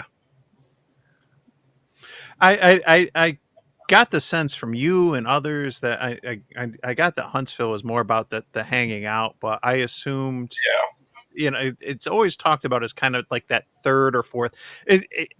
It's like the RC Cola, right? You got like Coke and Pepsi or whatever, and then there's Huntsville's the It's Mr. RC Pibb. Cola. Yeah. Yeah, exactly. There we go. That's perfect. If I see RC Cola on the menu, I'm getting RC Cola. Domino's Pizza, RC Cola. Mm-hmm. So it's what is it? What's the comparison to Moxie? Is it Dr. Pepper? I forgot what it was, but I think so. Yeah, it's that kind of comparison. So, it's funny. Like I give and I do my fair share. I'll admit, from a standpoint of an end user and attending like Hamex as an example, I always sometimes just turn up my, problem knob to 11 and always like point out some of the like, oh, they could do this better or they could do this better. But yeah, Mike, you're 100%. Like there's a lot of tones of conversations and process and coordination and getting people all involved to make it all happen.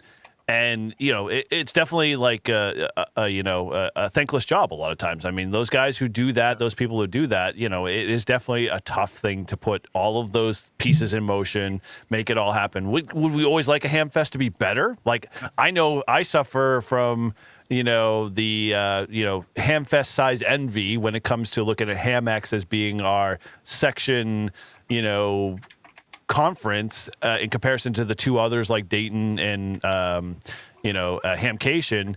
They don't they can't hold a flame to that, but they play in that space. So I give a lot of crap, but in essence I have to be thankful because like Live Free and Ham got their opportunity to be at that ham fest and be able to get out there and get into people's space and say hello and and kind of grow from there. So I've been blessed in that sense to say that hey, yeah, that's been a residual kind of like growth point for me. And so yeah, I can't dismiss ham fests in general to say altogether that they all suck, but at the same time, yeah, those guys that do that stuff, they definitely do it out of a labor of love more than they do it because they're making money or they're doing it for other gain in some form or fashion. So yeah, they're definitely they're needed.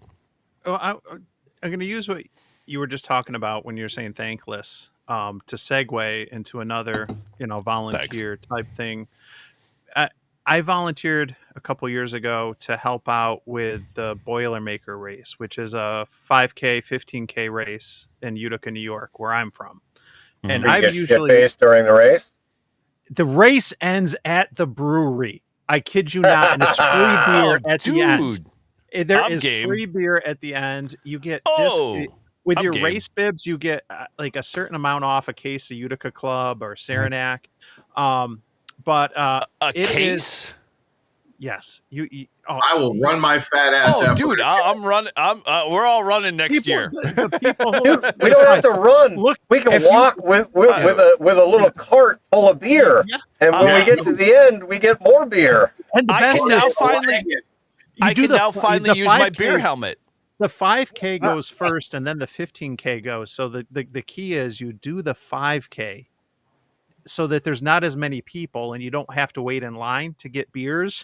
But I mean, you're drinking at like 8, 9 in the morning. It's great. Yeah, and I usually would run this race, but for what I can't remember what it was like it wasn't in the cards one year. And I was like, you know what? And a ham reached out. It's like, hey, would you be interested in volunteering? I know it's a little bit of a drive, but I know you're from Utica. And I was like, you know what? Sure. And I volunteered, and it was a weird feeling to, kind of be on the sidelines for something that you're used to participating in. But to put it in context, there's over 20,000 runners in this race. It is huge. Oh. It is one of the biggest races in the Northeast. I think it's the biggest 15K. And it's just, there's something about the atmosphere and everything. And so I volunteered, and I was stationed with some EMTs, and we had our post. We were closer to the finish line, but they issued special shirts, and it just it had volunteer on there or whatever. So the race ends, and I'm like, I'm gonna get to the brewery so I can get my like discounted case of Utica Club. So I'm walking to the brewery, and I had so many people, so many runners just. I was surprised at first when someone was like, thank you so much. And I was like, what? And it's just, I got my little, HT, on and my volunteer shirt. But I had like, honestly, like at least half a dozen people as I'm walking a couple blocks to the brewery be like, thank you so much for volunteering. Thank you so much. And it made me realize all these races that I had run over the years relied on volunteers. It didn't matter if they were ham radio people or not. but it relied on volunteers to help organize, put these things together. And I was glad I had that opportunity to give back and stuff. And I would encourage other hams, if your club, and there's a couple races that we support locally. I've done some MS bike ride ones where I've gone around and been a sweep vehicle. But I definitely would encourage other hams. It's a nice experience to give back, to volunteer, and there are events. I think of races, bike and foot races. Those are the ones that I've done, but I'm sure there's other ones that are an opportunity to contribute and give back. And I think it can also be a good way to learn about, some of the MCOM aspect of ham radio, which is what got me in, and I haven't done that much of. So two questions. Yeah. The first one is the T-shirt should really say ham radio operator on the front, and on the back it says, "I'm just here for the beer." And then the second thing would be, you mentioned crawl. So like it should just be there should be a smaller version instead of the 5K, a pub crawl. Yeah. Kind of just like you crawl to the pub to get your Utica. Yep.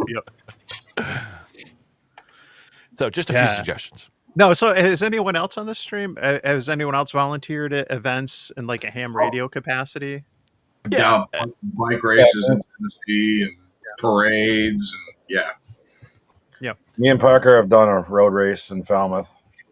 Cool. And Alzheimer's race. Walk. Did they remember where they were going? Sorry. That was bad. I forgot. Sorry. I had to say that. They got lost. Which way do we go? That made it easier for the hammer to go this way. Keep going. Just go. Hey, no attention to the silver alert. Oh my gosh. I'm going to get banned. I go get blacklisted. But anyway. Yeah. No, you're not. Probably not. We're too far in. Yeah, I haven't participated in, say, the road races kind of thing. I do remember back when I was younger, we used to do a thing called Pumpkin Patrol in town, and we talked about the narcness that I suffered, and I participated in. I was called a narc several times. Thank you, Grouch. And from that, but it was fun because literally, like, we would go out on Halloween night and kind of be the radio liaisons to the police department at the time, and it was fun because I knew where they were all hanging out and doing all their mischievous stuff, so it just made it more interesting. But that for me was kind of fun, but. I've done some other volunteer stuff that's not like related to kind of like road race kind of stuff, which is a little different. I don't know if that's what you meant by that. No, just kind of volunteering like in a ham radio capacity where you're using your bow fang. If you have a bow. Narc it up, Eric. So fine. That was one part, but so I'll throw this plug out there, and so I would say our club does we partner with the 4-H, and so we get out. Yeah. And go to their kind of like community events. So like, here's an example, like December, we're going to the Krista McAuliffe Museum and we're setting up a ham radio station, Morse code, CW, learn your name in Morse code, have a bunch of HTs and coordinate, skeds with people on the repeater to talk to kids kind of thing.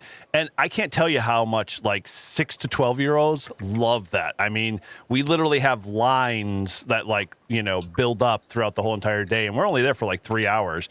And the kids just love to have conversations. The people on the repeaters are like having conversations with the kids, asking them what they want for Christmas, with Santa bringing them, and then we set up a CW station where the kids are like, what's this Morse code thing? This is amazing. And, they get a chance to bang out on their, on a straight key, their name in Morse code, and then they walk around with these little badges that says, my name is da da da da da da, and then parents are like, what's that mean? But it's so awesome to see these kids just eyes wide open, and they're like, this is amazing. This isn't like a tablet that I have to study. I open up app and I watch Disney on, whatever. They get to participate, and that's the cool part. So, this year I think I'm gonna bump it up.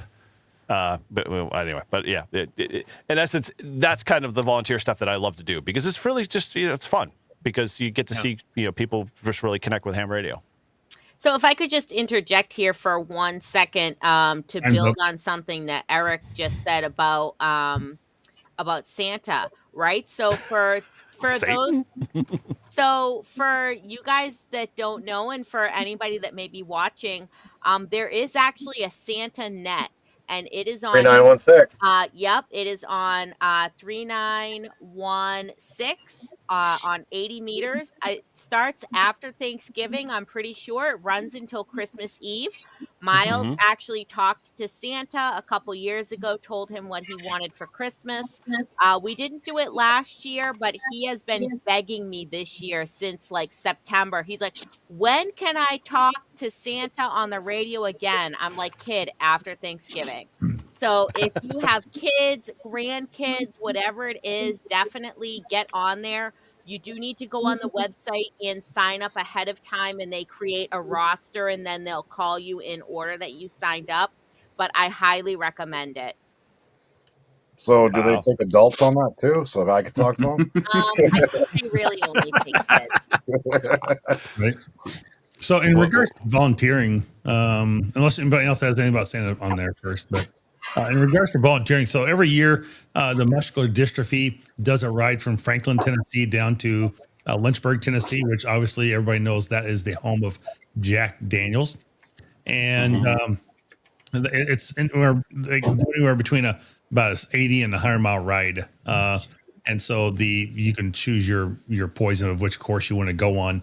And it's a very hilly time between those two locations, and it's an all-day ride for people. I mean, they start out at 7 o'clock in the morning, and some people aren't getting there till 4:30, 5 o'clock at night on their bikes. And again, it's quite challenging for people. But there's a lot of hams that volunteer for that every year, and that's always a fun time. And they do serve a big meal at the end of their day up on Barbecue Hill on their property, and it's really cool. It's a lot of fun there. So I've done that a number of times, from working with Net Control to being one of the people picking up riders along the way and taking them to the next checkpoint, whether it's a broken bike or exhaustion or medical need of some sort.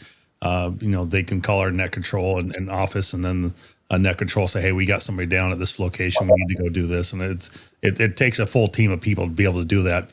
The other thing is that the city of Murfreesboro, Tennessee, has a great Christmas parade. It's about 2 hours long. Happens usually around the first or second weekend of December. And there's probably about 20 hams that are usually volunteering for that. And I've helped organize that Christmas parade. In fact, to be honest, the Ham Radio Club does the whole organization. So the only thing the city does on this is takes the registration and the $20 entry fee or whatever it is now, and they coordinate that. And then everybody, when they come, from the time they pull up into the parking lot where you register at, well, they're already pre-registered, but they check in at, ham radio operators are taking it from that point all the way to the end of the parade, and make sure that people get through. And we're following that parade along the way with APRS, and we've got repeaters in place and everything else. And it's really a cool setup, but it's a full day of operation, getting there again about 7 a.m. in the morning, and we're not done till about 4 o'clock in the afternoon usually. So it's a full day, but it's always a great time, and volunteered for that event many times. And it's always a lot of fun, and it's worthwhile doing. And so if you have an opportunity like a bike race or or an event like that, or a parade of some sort. I saw someone else mention a Christmas parade a little bit ago. Get a chance to go volunteer with that. But you learn a lot with what's going on, and you really, they're always in need of help. So it's always a great time to be a part of that, and always thankful for having those opportunities to be able to give back to the community in other ways as well. Yeah. Dude, that's Marvin, you kind of hit on it. That's really what it is. If you can give back in the hobby, it's more rewarding than it is just to like kind of accumulate all of the radios till you die kind of scenario, which I almost laugh at a lot of times, because I see all of these like estate sales, and I'm just like, dude, did he have fun, or did he have fun collecting? Like, I don't get that. But yeah, that's always a really cool way to be able to just. It's like, I know we don't use our handhelds every day here and there, but that's always a great time to use your handhelds on events like that, whether it's a bike parade or whatever. And that bike thing, because it's so long, we have to use mobiles for that. Even the stationary ones at the checkpoints have to use a mobile setup with a battery and everything. Usually create like a little station with a chair and a battery and operate put up a mast of some sort to be able to get out. But because there's some low spots as well, it can be tough. But I mean, you get to actually use your equipment and you see its practical use in place, and it's a ton of fun, and people enjoy you get to promote the hobby from that point too. Going, oh, what are you doing? I was like, oh, we got ham radio. We're helping you guys out today through our transport, and it's like, oh, well, we really appreciate you. Thank you for being here. So there's a lot to go for that. 100%, totally. Well, there's one thing I wanted to wrap up with, as I know we got about 15 minutes left, and I still have more beer. I have more too, but the current beer is only 8.6%. Well, good. Thank you for stepping down. I mean, Yeah. who says the fun has to end? I know. It doesn't. But one thing Shannon I still has wanted to to open up get mead. to was I've been having the mead in my glass. Every time I raise a glass, it's mead. Yeah. Is Whoa, Tortise Overland gifted 10 Mike N2MAK membership. Where's the love? Where's the Wow. love, Tortise? Where's the love? Clearly, he loves Mike more than you. He does. I I know. know. I get it. I get it. Eric, you don't have anything turned on. What? Anyway, You don't Mike, have- pick it up. what I was going to say is I thought what would be a nice way to start to put a bow on things has to do with the viewers and being thankful for the viewers and the supporters and those like Tortise and Eric and everyone else that have been supportive, whether it's in the chat financially, obviously that kind of goes without saying, but I've gotten a couple really nice emails and even a letter from viewers, and I honestly hope that each of you have gotten positive comments at one point or another. I know there's a tendency in this hobby. I haven't said this before. I don't like to say the S. I don't like to say sad hams. I hate to say that because I'd rather focus on the positive, and that's what I'm trying to do here. But I just got to say, like, as a creator and stuff, when I get a positive comment and a thankful comment or an email or something from somebody that is like, wow, that really helped me a lot, like that means so much. Wow. I felt that in my colon, Mike. Oh my gosh. Ow. No. I always knew you had a thing for Paul. But anyway, sorry, Mike. So no, I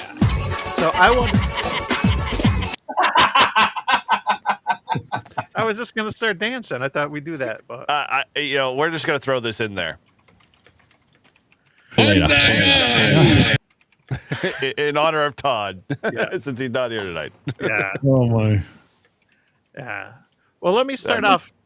Michael, you have a newer channel. Yes, you. Yes. I'm gonna ask you. Have you gotten positive comments, and there's something like a positive comment or email or feedback since you've done it like that you've gotten that meant a lot? Yeah. I mean, you better say yeah. Yeah. Or it's gonna be hella awkward. Absolutely, I have not gotten a rat ass thing from anybody. No, I have. No, I mean, I'm thankful for the opportunity to be here with y'all. I mean, I none of this would have ever actually happened until I moved up here to New England. I mean, I had tiny little stuff going on, and the ham community that I really haven't dealt with, a whole lot And within the last 5 years, I've really taken off in the ham community more. When I was in Tennessee, I got to meet Josh at Huntsville. That was cool. He wouldn't shake my hand because it was COVID, so he gave me a fist bump. But he didn't want to take it back to California, I guess.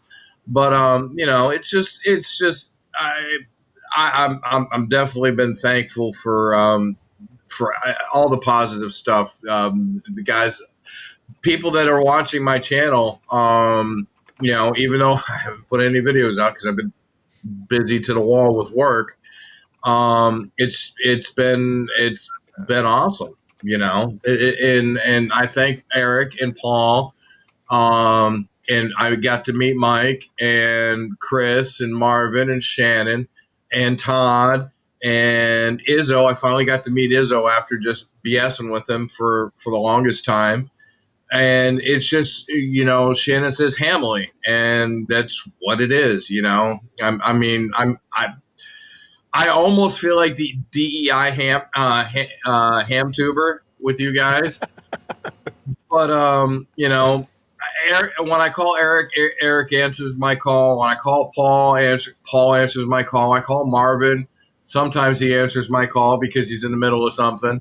I don't really call Mike because, he lives in New York and I don't want to pay those telephone taxes. So, oh, wow, I didn't know that was. Phone calls. You got to wait till after 9 o'clock when the minutes are free. I know, right? I was just saying that's like, yeah. See, I used to live in New York, so I know how it is, Yeah. And it's just been fun. I get to see Chris every now and then when I go down on the Cape to work, and it is definitely. I thank you guys for letting me to be part of you. Yeah. Well, Thanks for being awesome, Michael. That went quiet fast. Hey, I said thanks for being awesome. Anyway. Yeah, no, I give Grouch a hard time, but yeah, dude, I'm gonna, basically, come along, Mike. I have to say, even though Mike and Shannon and Chris are all just starting their channels, I'm super excited for you guys because I know you're just going to grow organically in general because you kind of embrace the same stuff that we've been doing for, I don't know, 3-4 years now as YouTubers. And it's cool to see how one, we individually grow in our own ways. And I always look at Mike and I see all of the connections and the people that he's bringing in when I talk Mike and to MK Mike and see all of his connections and all the people that are growing in. And then I see Tortise and, his attempts to step out of his bounds and start working on videos and putting himself out there. And even Chris and Parker, I mean, it's really cool to see those guys just really just saying, yeah, heck, I'm going to put my stuff out there and see how they go. And and I'm sure you probably all are feeling some positive vibes coming from it because, there are people that are really, good about saying, hey, yeah, I like what your content is. And, I like what you're doing. And Shannon's the same way. I mean, she's starting to grow and, she's obviously doing Brew and Activate with me. So I'm blessed to have her on because God forbid, if I had to do this all on my own, I'd probably go down in a fiery flame. So, there's that aspect of it.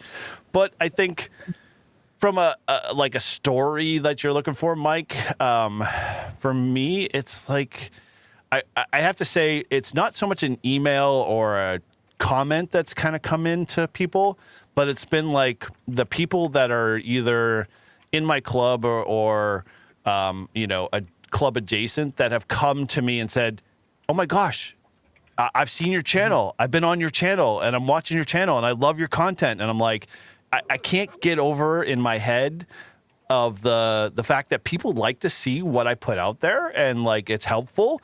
And a lot of people have been oh yeah, dude, that's helped me solve this problem. Or yeah, that's been something I've been thinking about. I want to go try it. Let's go do that. And so it just kind of spurs me on more in the hobby, both in just my YouTube world, but, more in my other areas that I do. So whether I'm in my club or, I'm hanging out with you guys on a 24-hour POTA or whatever, I'm always thinking hey, how can we get, one step further? How can we find some fun in a different area or try something new? So, there's not one said story. It's just kind of like a group of a whole bunch of people that are all subscribed to, the Live Free and Ham community or N1JUR or whatever. And there's a lot of overlap between all of that, which is awesome, so I don't have to like worry about spreading the load because it kind of organically does it. So it's a cool feeling to know that people like what I'm doing. And I'm doing it with you guys, which just makes it even freaking more, that sweeter. So, I hate to get sappy, but I think that's what makes my channel better is you guys. And then the people that subscribe, they just make it that much more sweeter because they're contributing. They're being part of it. They're helping being part of the community. And so that's what I like to see. I want to know, and you, Paul, I was going to go to you. I want to know who made the Grouch blush. I want to know. Wow. You're the Grouch. I want to know, like, where you've gotten that comment, that email that someone pulled you aside and said, wow, thank you for doing this. You made a difference. I appreciate you. You still wait for it. Well, no. Listen, I appreciate you coming to me because 100%, like, I wanted to throw my 2 cents in on this topic, right? Like, so Eric's the one that brought me into this whole YouTube bullshit, right? And sorry. And so I'll put all the blame on Eric. I never wanted to have a YouTube channel or be on YouTube or do any of this. But Eric asked me to be a permanent addition to the Live Free and Ham podcast, and so I started diving into all of this, and it was an interesting growth process, right? So, like, I mean, the first year and a half before I got able to be able to have channel memberships and all of that. But I gotta say, I mean, like, it was truly like awe-inspiring when I was getting ready to leave Chicagoland, right? And I was like, okay, here's what I'm gonna do. Before I leave Chicagoland, there's a packer here that is selling her rig for skydiving. It was $3,000. It was more than I could afford. And so I said, you know what, I will shave my beard on a live stream in whatever way that people want. Just please help me to purchase my skydiving gear. And I mean, it's such a stupid thing to ask the community to help pay for, right? Like, I mean, to me it is, right? It just seemed like such a stupid thing to ask for help. But I needed that. I needed it, and Bill W1WRA, he was the club president of the Granite State Amateur Radio Association for a few years. Super nice guy. Anytime that I was having a VFW fundraiser or anything, he was always the first one to show up. He personally was at least half of my goal to purchasing my own gear, and that was huge to me, like, huge. And to put that into perspective, right? So up until this week, every skydive that I was doing was costing me between $70 and $200, like, depending on where I was at in my progression. Now, like, I've got all my own gear, and it's mine. And so every time that I go up in the airplane, it's $35. That's it, $35. So that means that's the cost of a GMRS license. Just remember that every time you jump. Every time you jump. All right, but hear me out here. $35 out the window. No, hear me out here, because so what that means is that all of the money that I get from my channel members and my Patreon members, right, which on average is about $150 a month, I can take that money and I can throw that directly into skydives. I can get more skydives in because of that. And as long as I'm jumping with somebody with a camera till I hit 200 jumps, you know, I've got video footage that I can put out as a token of my appreciation, right? Which I did. I put a video out today.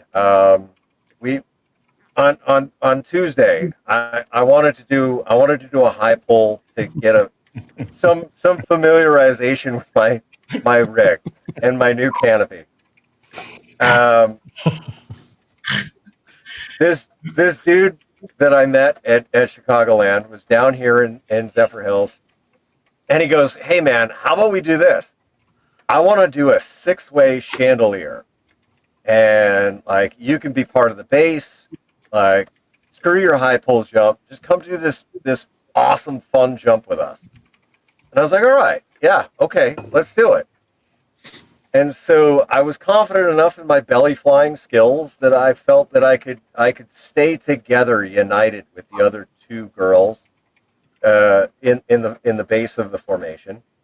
And then what was going to happen was the other 3 were gonna dive down, and once they met up with us, they were going to go vertical, so head up, feet down, and attached to us belly flyers. And it's called a hybrid formation, and it's super cool. It didn't fully work out, but it doesn't matter that it didn't fully work out. What does matter is that I was able to do that jump and a couple other jumps that day because of the support from my channel.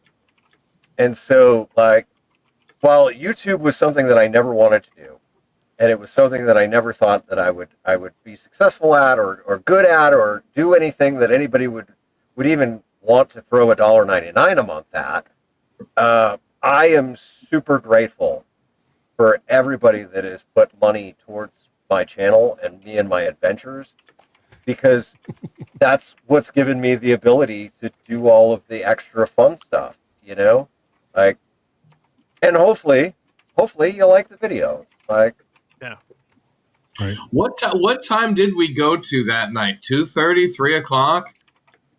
That was a long one. Oh my god! 4-hour stream. Yeah, that was a 4-hour stream. I couldn't walk after that.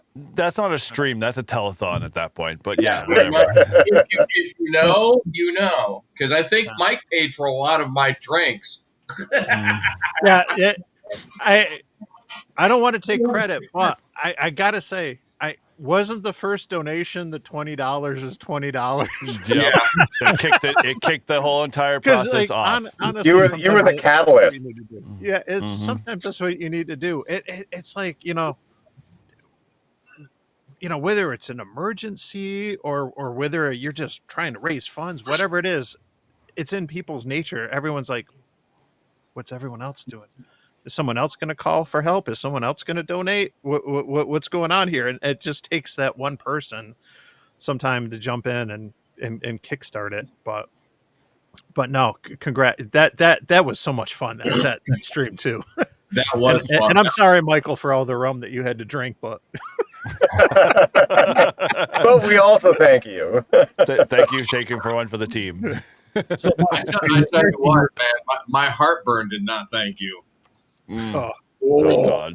Oh, Mike, I want to make sure I kind of jump in on this too a little bit. Is that I've got the podcast, and that's what I've primarily done. I didn't really get into the YouTube side till 2024, but every once in a while, let's say once or twice a quarter type thing, I get random emails from people, and they have a question about something I've said on the podcast, or just making comment or just saying, hey, thanks, for what you're doing. And, sometimes I wonder, it's like, do people really listen to my podcast? And I got, every week I can see the downloads, and I can see that they're all over the world. I mean, I've got people listen all over the world, and it's great, but it's like, why do I continue to do this? And it's one, because I know it's my form of giving back, and I enjoy doing radio sort of things. when I was younger, I really wanted to go into radio broadcasting. So this is kind of my version of radio broadcasting, is doing a podcast. And Eric's kind of pushed me a little bit out to my limits to say, well, you need to try and do more video podcast. So it's like, just, not necessarily my thing, but I don't mind it too bad. It's getting there better. And, but those little emails or actually the last one I got about 2 weeks ago, I think it was 3 weeks ago, was just a physical letter in the mail that somebody wrote me. Was like blew my mind. Actually, he's like, hey, "What's this?" Like, "It's a QSL card." Open up. I was like, "No, it's a whole letter." The guy said, "Hey, thanks for what you do. I really appreciate the podcast." And this, that, and next thing. So it was really cool to be able to get that. And it's like those are the days that makes it worthwhile. And I say that's why I do the podcast. So it's really that good feel good moment that you just like, all right, somebody's listening and somebody cares and they're paying attention enough. So that's good. So. Well, good reason to keep going. Wait, you have a podcast? I knew that was coming. Yeah, it's a good one. Although, if he remembers to hit the record button in between one of those live streams, but hey, we all learn the hard way. We all do it. So. We love you, Marvin. I'm curious. Go ahead. No, I was just say, Shannon or Chris. I mean, obviously, you guys are newer channels. Like, what have you gotten any feedback yet? Feedback from what? Our channel? Your listeners, your people, anything like positive? Your subscribers. Subscribing is free. Yes, it is. Listen, my channel is so I need to update a video because I have not uploaded a video for the longest time. I am just riding on the backs of you guys, right? Like, I'm just out here to have a good time, to have fun. Maybe I might get into live streaming a little bit more if I can figure out this EV Mux thing. But, I just, I like to interact with the people in the chat. That's what I'm here for. So, and then if I can upload some videos like my little, American Heritage Museum, World War II reenactment videos, or, my little POTA activations. And if people enjoy that, then, all the more power to them. Yes, I will work on a t-shirt. And my awesome video with Paul, I have to give Paul all the credit for making. Isn't it an awesome video? Because I feel like it was more of a music video than it was an actual POTA activation, but that's just my feedback. I felt like I was watching MTV all over again. Was this was this Kurt Loder's top 20 or something? It was Casey Kasem. Well, okay, fine. If you want to go that, I'm just going to my generation. MTV was my thing, but whatever. That video was great. I've watched it at least 5 times. I've shared it. Well, that explains why his numbers are going up. So thank you, Paul, for making that amazing video of our Robert Frost activation. And making that little song. It's great. Dude, stop with the hands. Enough. No more hands. No more hands. Grow up. Get a robe. No, I give you guys crap all the time, but dude, I love the fact, and I'm gonna crush on you a little bit, but dude, you have a awesome talent in fooling around with creating AI music, and so I've been the benefit, for Live Free and Ham and a few other things, so it's awesome to see that creative outlet for you. And, to be able to see that in the music and see that in, obviously, the POTA activation, because we all know POTA activations are boring after a while because everybody does them. They can only go so long. So, having that capability, it definitely, makes it more enjoyable and entertaining. So, yeah, it's all good. But, I know, Chris, you've done at least 1 or 2 videos with Parker. Are they there for Parker, or are they there for you, or for both? It's basically for both. I plan on doing stuff, but my grandmother did get sick, so I haven't been able to get out in the park lately. But does she go with you? No, I have to go to New Hampshire. I was just asking. That's the excuse, but no, it's already. No, it takes up our time on the weekends. So yeah, family does. But if you're free, you can take my dad out too. He also has a bunch of medical challenges and stuff, so he's closer to you than he is to me. I'm 2.5 hours away. See if you can help me out a bit. if you want to help me out up there, I'll help you out down here. Yeah. You know? Let's talk offline. Let's see All what we right. can do. Sounds Swap good. parents. This is wrong. It might be okay, man. I'm telling you, I might break out of here in the deal, but you never know. You're getting a ham radio operator at least, so at least you have something to talk about, in terms of topics. Oh, yeah. Ouch. Well, she's got tons of topics. She used to be a librarian, so. Oh, but yeah. All right. So, chirp, chirp, chirp, chirp. Crickets. Sorry, I got like 4 keyboards in front of me, and I can't figure out which one does which anymore. So it's getting crazy. I know. I have so many. Sounds like a first world problem. on right now. Well, I got Whisper running in the background. Yeah, so like I was just saying, I am thankful for Paul N1NUG for doing that activation with me at Robert Frost Homestead, and then also the Russell Abbott. Can't wait for those next 2 videos or that next video to come out of the 2 other activations. So I raise a glass to Paul N1NUG. Oh, Blah, blah, well, blah, thank you, blah, Shannon. blah. She's just doing that on purpose so you actually get off your ass and create the video. I do need to make the video. I already made the song. I already made the song for the video. I just need to sit down and do it. The issue that I'm having, not to totally sidetrack things, but the issue that I'm having is a power issue. And so I'm plugged into a pedestal, but it's only a 15 amp service to a 30 amp RV. And so, like, literally, if I have the studio running, I can't run anything else in the RV. Wow. If I have the air conditioner running, I can't do anything in the studio. So, yeah, that kind of limits me. Like, we need to fix that, Paul. We need. Yeah. How about I Amazon you some really big extension cords so you can start plugging it in?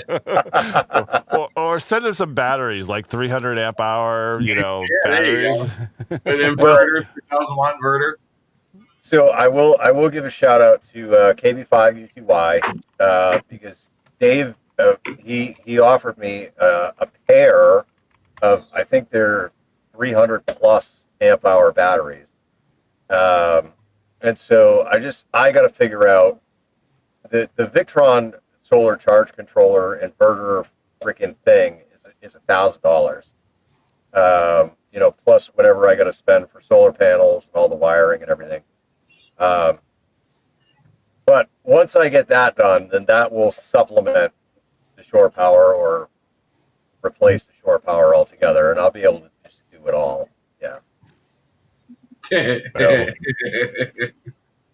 Hey, Mike, just a real quick. I had a goal set on my website, so thank you, Ham Radio Hef. Hit me up on email there on QRZ. If you're good on QRZ, then pick a shirt, let me know what it is, and I'll happily send it your way. Where's my shirt? You didn't bid for the goal. I want a shirt. I want a shirt.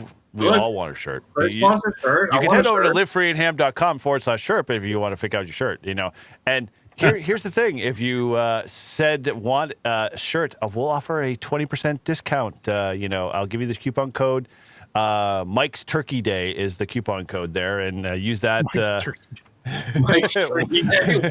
We'll all one word.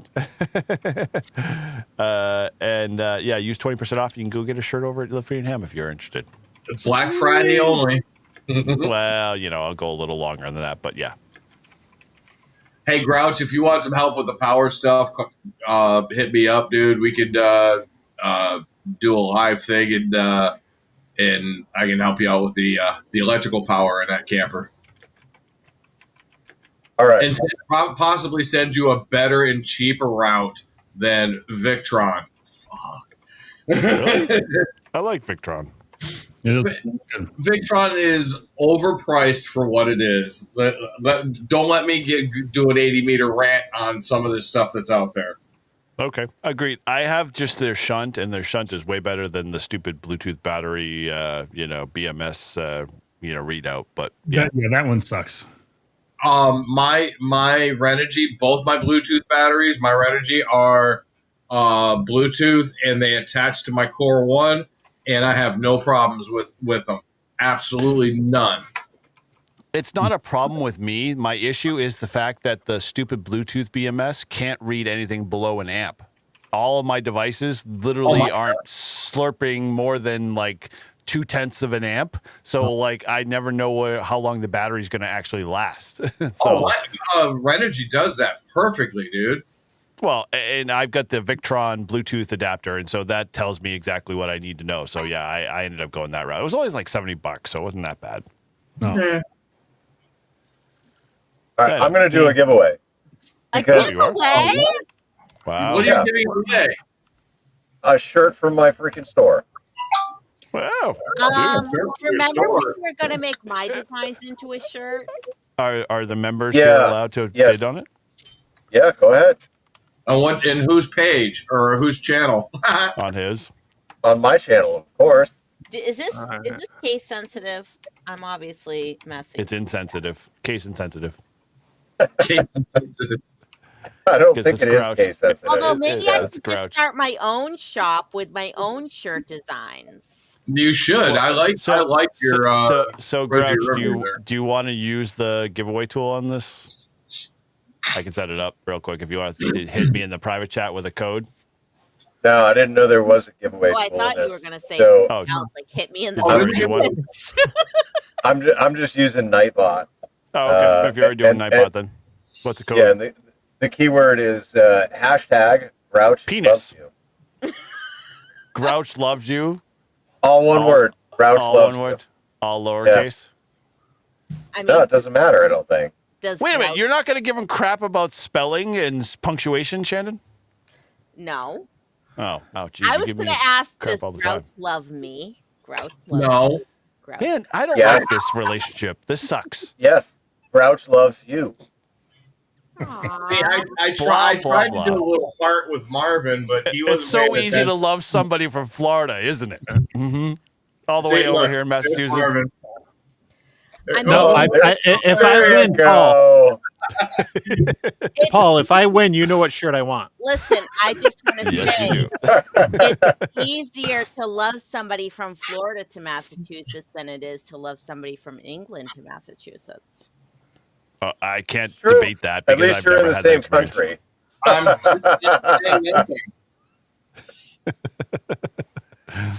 Okay. Grouch loves What me. happens I'm on in. a POTA stays on a POTA.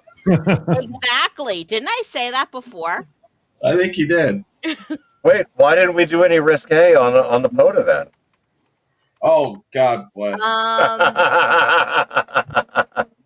I'm joking. I'm not going to publicly admit to anything on a live stream. This God is not forbid. one of Eric. This is not one of Replay. Eric's POTAs. Wow. Isn't that really that bad? My gosh. Wow. Yeah, it's we're not getting co-ed naked in the backseat. Guys, Yeah, that exactly. Co-ed naked POTA. is get with the program, my friends. I mean- there is the benefits, and they outweigh all of the the negatives. So just roll with it. I don't want to. I was just going to say kissing between QSOs, but See? There we go. We're starting a new shirt line. This is like an OnlyFans kind of branch off. Hold on, I gotta write that down now because I gotta make a shirt. or as Mike says, it's the After Dark antenna version builds. Eyepoles After Dark. Yes, there you go. Bulls after dark. No. Yep. I'm wondering about the B-roll, Dave. I can see the clips coming out now. well, Tube shorts. I'll have to say maybe you guys will have to wait until next year. Dude. Nothing. I will say nothing happened between Grouch and I on our 3 hour tour. activations. He was a gentleman the entire time. Which should better be expected because I'll kick his ass if he wasn't. I just suffered from dead battery problems. Yes. Yes. I'm just kidding. No, I'm not. But you It's know the what truth. happens at Hamvention stays at Hamvention. So that is coming up in May of 2026. Diapers gone wild. No, it's Diapools After Dark, Bricker. Get it right. Mm-hmm. It's just got a nice ring to it, doesn't it? Like, well, yeah, Cody just said Diapools After Dark. That'd be like a nice after midnight live feed. Yeah, and that is the absolute start to my YouTube channel, because my very first video was a YouTube short because I was too chicken to do a full video, but it was a YouTube short of my first soda that I did with my son and a friend during the VHF contest. And the night before, way late at night, because I was just so busy, I finally got around to making dipoles for 2 meters and 6 meters, because my buddy that we did the soda with had just got a 705, which is now my 705 because he sold it.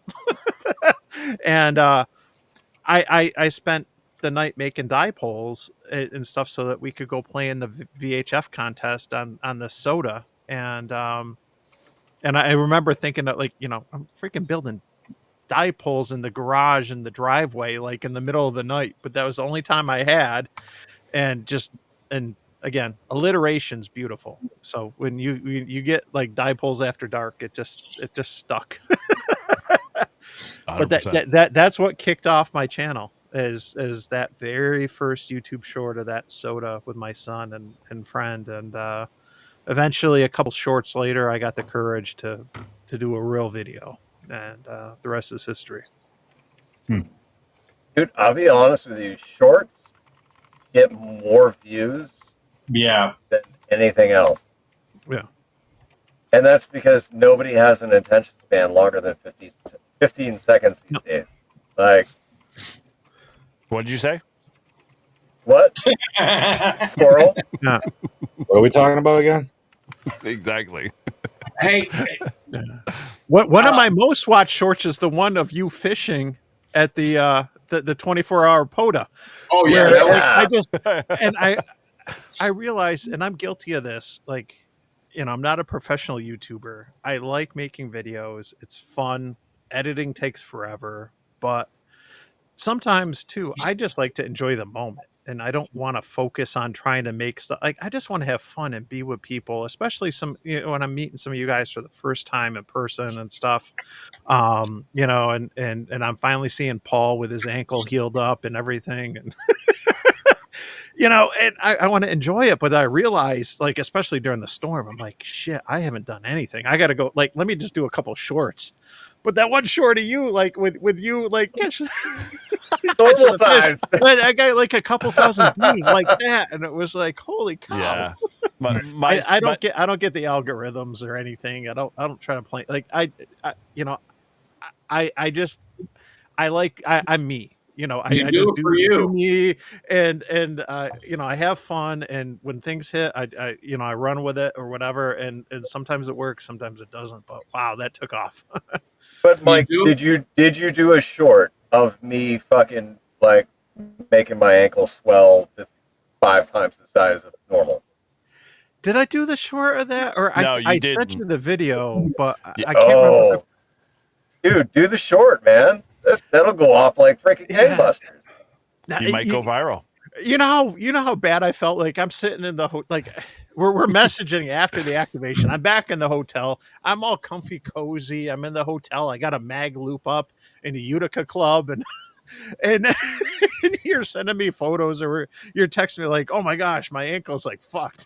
And I'm just like, dude, that was I didn't make you go on the log. I didn't make you go on the log, but as soon as I saw the log, I was like, "Oh boy!" Oh my god! I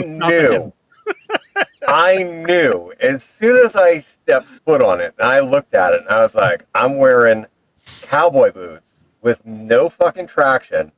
The log was barkless and wet, and I was like, "I'm gonna eat shit," and I know it. Mike, what do you think the chances are I'll make it all the way across? Because there's a beautiful green little pool on the other side. Yes. Oh, 56-1. Barely. Because we had just used the I prototype. think it was a lot lower. 56-1 Reliance. We used the Yep. prototype for that POTA before it was available for sale. And so as soon as he's like, what are the odds? 56-1. Whoa! Dude, You can't make shit up sometimes. It's just You guys need to check that comment from POTA Boy. and the best was when I got to Carlos's house, right? My ankle was still freaking swollen huge. And I'm like, I gotta like prove to Carlos that I can walk on this and I can run on this, like, because I have to land on this ankle. And so like I'm trying to like jog around his yard and like show him that it's not bothering me. And he's like, nah, dude, what's wrong with your ankle? Like clearly there's something wrong.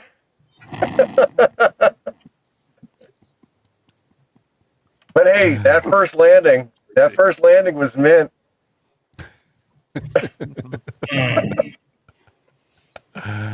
That's hilarious. So, see, I mean, we influenced somebody. Yeah. He attempted to do a 24-hour POTA. If there is ever a dumb idea, throw it my way. I'll try it.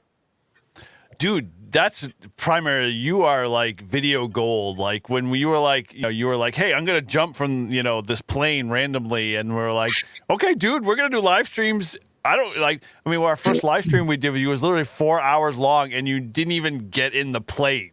Like, that's how bad it was. Like, we were just like coming up with ways to come up with content because it was like, well, the cloud cover, it's changed now at this point. He's not ever going to get in the air. And then, they bailed at the very end. And then we're going to reconvene and do this again. And then same crap all over again. So, yeah, dude. Liquid gold. 5 reschedules to get that first jump in. Yep. Mm-hmm. Yep. 100%. I ask you a question, Grouch. When you talk about like 5 reschedules and all this stuff, you think that ham radio prepared you for skydiving? Given no, hear me out, because how many times, like on an activation, do things go as planned? Look no further than the 24-hour POTA, right?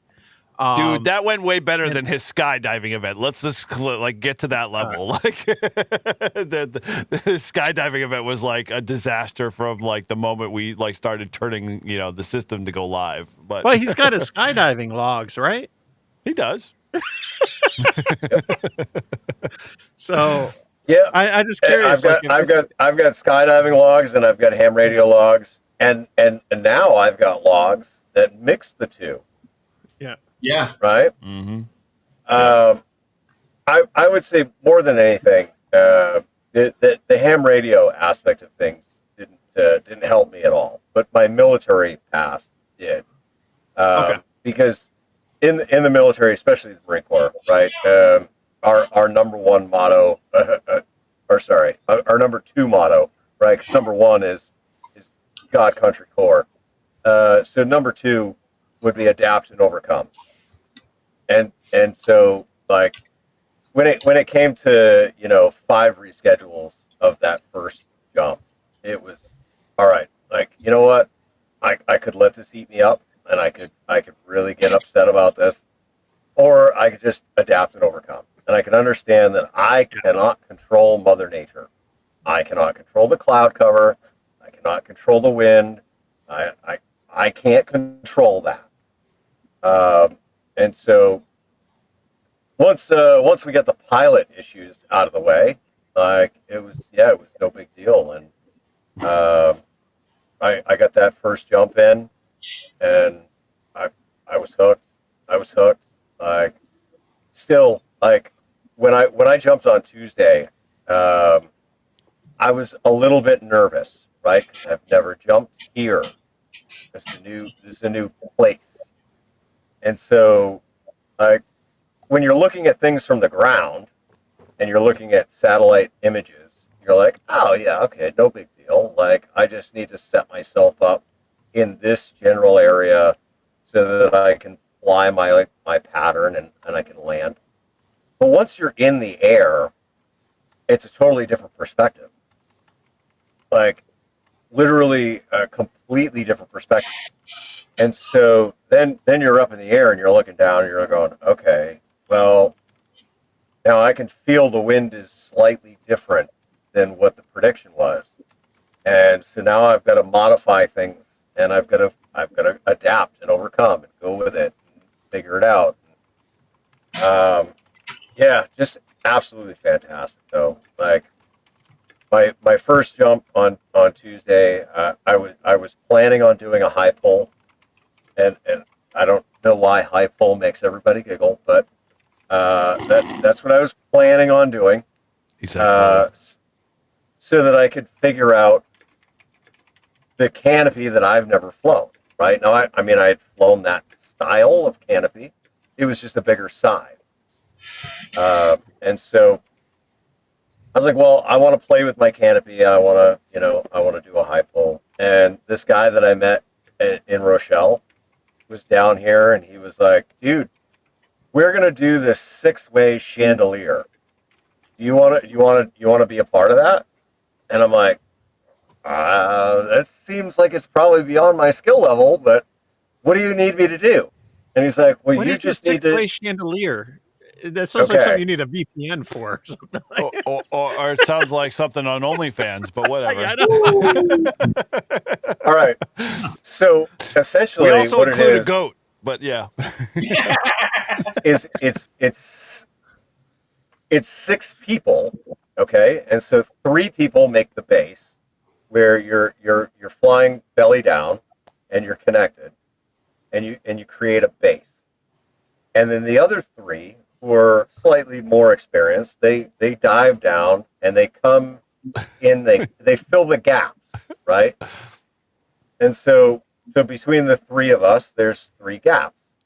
Oh, now you make me full screen. I want the hand gestures. All right. So we lost Mike. Where'd he go? So we got the 3 of us in the base, and it's solid. It's great.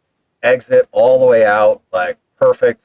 We held it together, but only one of the 3 that was supposed to make up the chandelier portion actually made it to us. The other 2 dropped down below us, and so we held the formation, and then the one chandelier guy that ended up with us at like 6,000 feet, he decides he's going to do the chandelier portion, which totally makes the whole thing off kilter because there isn't the other 2 people to balance it.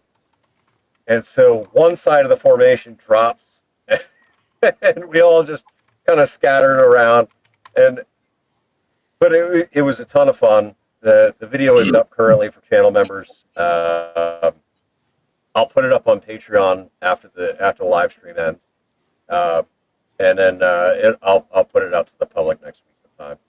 But yeah, that's what it is though, is it's 3 people as the base that are, belly flying, and then it's 3 people that come in, and then they go 1, 2, 3, and they all go vertical at the same time. Mm-hmm. And so you got the 3 vertical and the 3 belly all working in tandem together, and it looks kind of like a chandelier. Okay, that makes sense. Yeah. Cool. Well, guys, I'm going to try and get out of here a little bit. I've got, like I said, in the private chat there earlier with Eric, I've got to do some stuff with my wife for this evening. So, yeah, dude, go ahead. Let people know what's going on, and kind of wrap up there and see how people can reach out to you if they want to do so. So go ahead and take a couple minutes, and that way you can break free.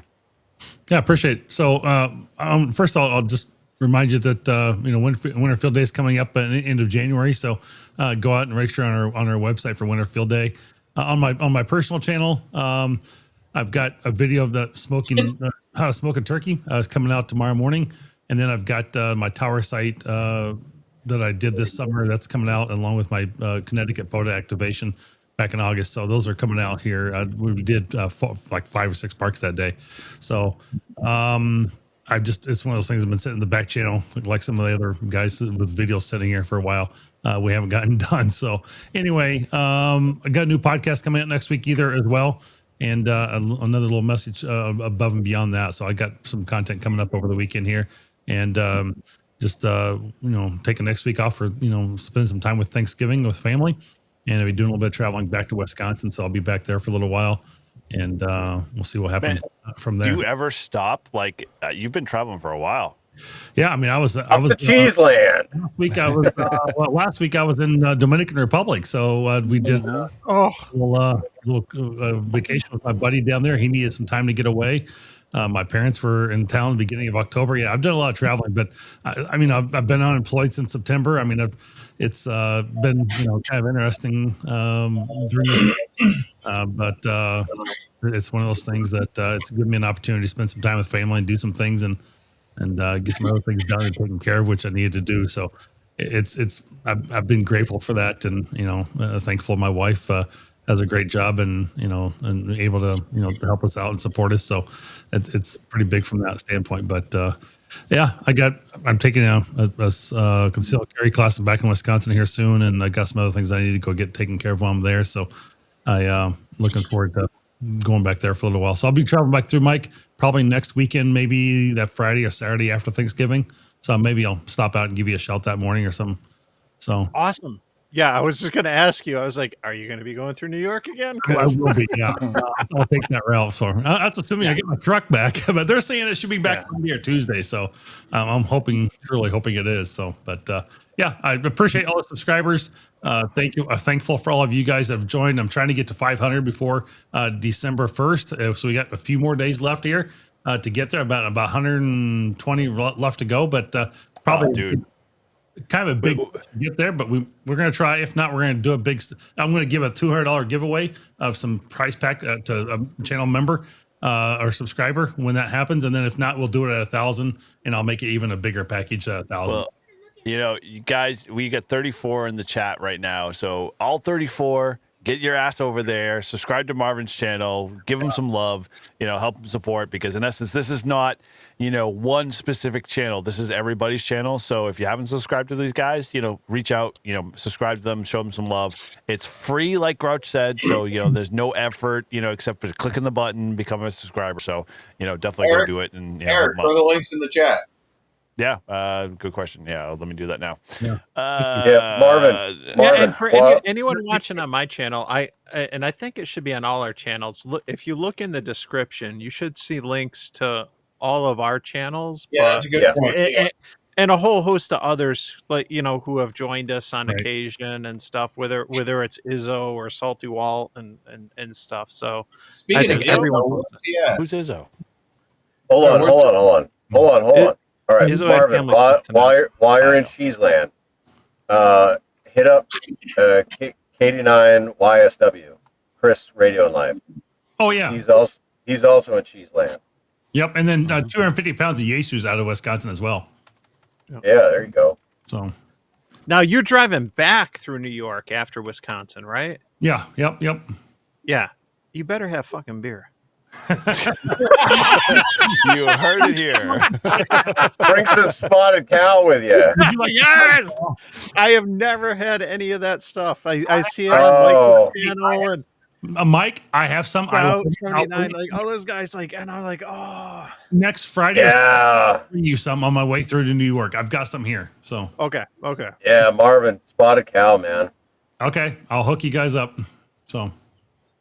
We'll trade you Utica Club for spotted cow. Can't even say it with a straight face. I don't think that's a fair trade. No. But yeah, it's good stuff for sure. We are definitely looking forward to the cheese reviews, sir. Yes, sir. They're always good. So I love them with different types of cheese and crackers at this time of year. So it's always good with some good summer sausage. There's some great little butcher shops and small, I call it smokehouses. Around butcher/smoke shops that are in the small towns there, and they've got some great summer sausage along those lines. So it's always good to have those. So that's a Midwest thing, I think. I don't know. All I have to say is, don't ever do that again. So, All right, guys. Well, thank you. Have a great night, and we will catch you next month for sure. Marvin, Cool. have a Good good seeing you, night. Marvin. Yep. Later, Have a good, Marvin. See you, Have a good Marvin. Thanksgiving. thanks, guys. Later. Bye. Bye. Yeah, Bye. Thanksgiving. Happy Well, let's Thanksgiving. go ahead, Happy you. Thanksgiving, Let's Marvin. put you. Month. And then there was 6, 7. Even number. Can't forget about this one. That's why I said 7. Yeah, I know. 6, 7. Parker. 37. Parker, how you've you been been? quiet. So, we Parker, should what's been think going on, of- my friend? We should think of more things to be thankful for. What mode are you most thankful for? Blah. Simplified man. 20 meters. How about that? That's a band, That's not a not mode. a mode. It's a band, It's a not a mode. Thank It's a you. mode. I just said that. It's a lifestyle. That's what it is. 20 meters is a lifestyle. Yeah, that should be a T-shirt. There you go, Mike. No, I'm most thankful for Parker being a ham Yes. radio operator. We're Yeah, all dude. thankful for Parker on the Parker, air. you have been silent through this entire thing. Dude, give us an update. Like, what's been going on, man? How's your ham radio stuff been, happening? What's been happening, at least? Right? What's the latest? Are you a technician? Are you a general? What are you? I'm currently studying for my general, and I've set the goal myself to get it before New Year's. Get my general before New Year's, but I haven't really been on much on 2 meters because of some repeaters around here have problems that will. A lot of repeaters have problems. We'll say that. I'm working on one of them right now in the background. Yeah, but I've been on and off of HF and haven't been really doing much POTA because this one right here has been gone every weekend. Going to New Hampshire. That's what happens, man. Family comes first, dude. Yeah. Hopefully this weekend we can go out. Yeah, he's been using my 7300 on 10 meters. Oh, that's awesome. This is the time to do it. I mean, get on- geez, yeah. I get on my radio. I'm like, why is it on 10 meters? I was on 40 last night doing FT. Now you get me thinking about, like, because 10 meters is so cyclical with, like the summer versus the winter and stuff like that. Which is something I didn't realize right away in ham radio, but those that are getting their techs right now, especially at a peak of the solar cycle, but at a time where 10 is open versus those techs that might get licensed in the summer during the doldrums, right? Yep. It's night and day. I got my license in September, and that's when we took off on POTA. I got onto HF and never looked back. Now I'm starting to look back at the 2 meter side of things, and the background I'm programming a Wires X node. I got a HRI 200 that I'm getting on the air for our local repeaters. So, Okay. But we're taking time with 2 meter now, but we still love 10 meters. Get All-Star going. Yeah. Amen to that. Yeah. So we got All-Star on the 900 down here. So Backhaul at delivery and ham.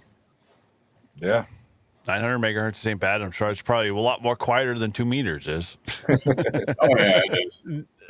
Well, there's a lot of other uses on 900 too as well. True. Yeah. We won't. Yeah. Fantastic. Yeah. So I picked up one of those mesh pockets that Matt had at the Nearfest. With the E-Ink? So one of these. Nice. This thing is nice. I hate to plug it, but sorry guys. No, dude, fire away. No, I drove through Boston and I had probably 250 nodes come on. Yeah, when am I gonna get the other one? Like When you pay me. Give it to me. If you like that, you would give it to me. Pay me and you can have it. Yep. Oh, Dave's here. He said say meshtastic. You say that three times and he appears, right? Is that the way it works? Yep. Fantastic, fantastic. There are a lot of Meshtastic nodes around Boston. I'm not gonna lie. Yeah, there is. I have access. Don't tell anybody, but I have access to the top of one financial center. What? So anybody got a solar node they want to put up there? And I guess they were doing a huge test in Boston about Meshtastic, and I got up to where I was up in New Hampshire, so it jumped seven hops. So nice, dude. But yeah, that's about it with us. All right, so when are we giving this giveaway? Everybody's leaving.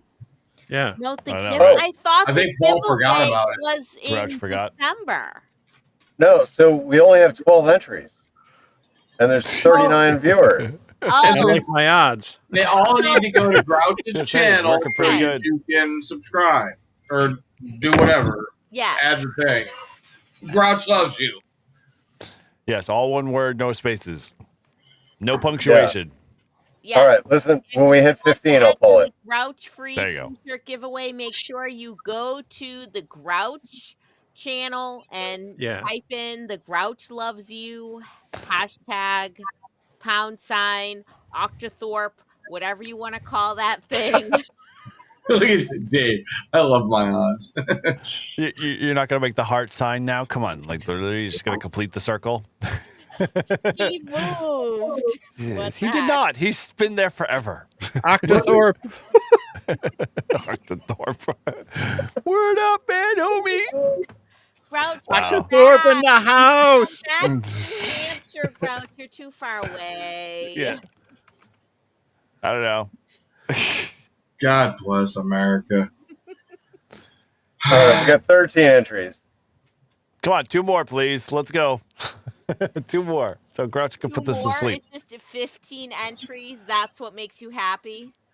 Look at It's enough. to 45 viewers. See, people love the. What are you getting commission if you promote him more than the rest of us? Love the Grouch socks heart. Okay, that brings more viewers.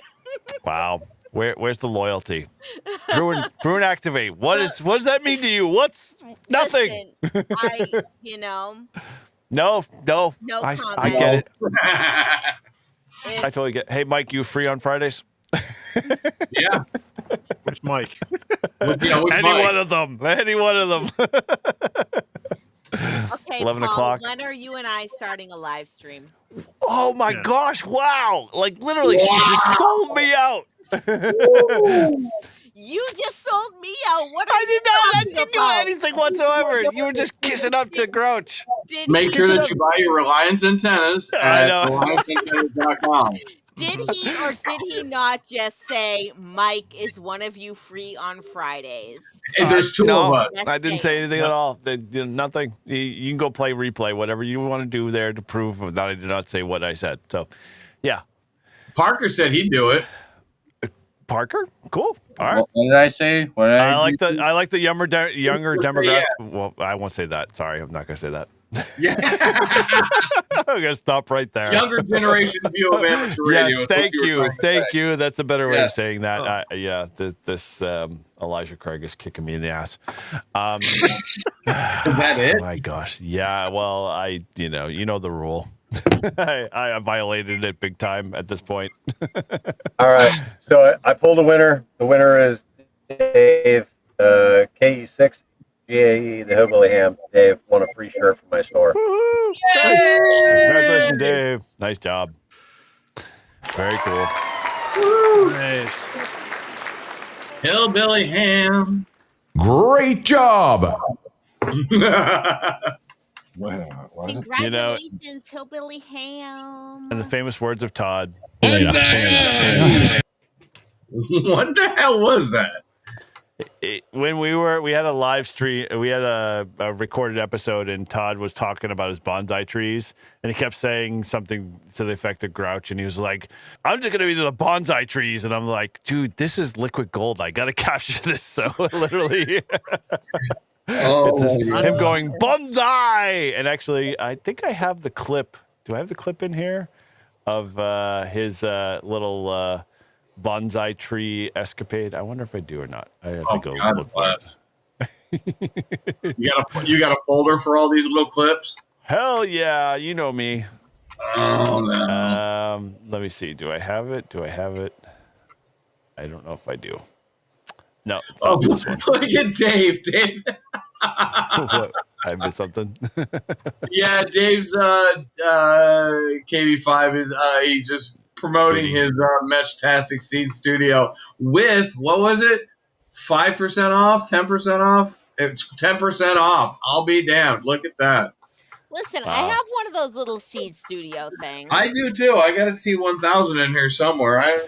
Hey, Dave. Spec 5 is a really good product too. I have it attached to my. I have it attached to my keychain actually. For every time he says Seed Studio, I'm going to say Spec 5. I do. Studios. I do like those Spec solar 5 thingies though. So, good to see you in there. Do I look good? I mean, going here. What else can you be thankful for here? What? Well, all right. Not to totally derail are things. we the most thankful for? Like we're on a track. I'm thankful for my neighbor Brian, who I got to jump with on Tuesday, and he fucking nerded out in a whole skydiver. Yeah. What are the chances? I know, right? All my neighbors are skydivers. but he nerded out. He nerded out on Mesh-tastic, and he was like, "Dude, I saw some like ham radio antennas on your truck." He's like, "Are you into like Mesh-tastic?" And I was like, "Oh, let me tell you about Mesh-tastic. Let me tell you about Seed Studios." And he was like, "Well, I'm designing this freaking thing." The size of the chip that he showed me, I swear to Christ, would fit on my thumb. Like it was so small, and it's a LoRa Mesh-tastic whatever freaking chip, and he wants to incorporate some special new firmware that he wants to work with Seed Studios on to like track cows and canopies and like all sorts of shit. Did you say cows? Cows, yeah. Moo, like moo cows. Yeah. Ooh, get out the way. Get out the way. Get out the way, bitch. Get out the way. Yeah. No, they want to put the little chip on the ear tags to track the cow's movements and things. Like called RFID. What? Digital Rancher uses basically Mesh-tastic for his goats. Yeah, dude, I thought that was super cool. I was like, holy shit, my neighbor's a fucking nerd. Man, I can connect with you. Hi, Mike. Hi, Mike. Which Mike? Hi, Mike. Which Mike? Yeah. You got to be specific. I'm Mike saying hi to Mike. Saying hi to Mike. We have many muches of mics here. Many. Oh, there you go. The Mike heart. Hold on. We have somebody, Whiskey 4 Oscar Papa Sierra, just said Dude. hello. I'm not coordinated, man. I got T-Rex arms. Hello, also to Whiskey 4 Oscar Papa Sierra. Nice. It's good to see that Shannon's on top of all this. Yeah. Oh, There. Whiskey 4 Oscar Papa Sierra is also Mike. Yes. You just say 5'9" after So that. many Mikes. We got Mike Smith.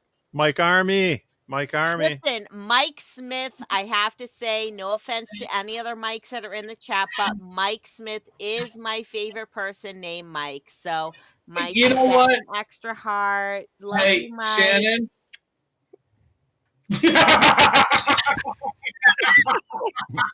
Holy moly.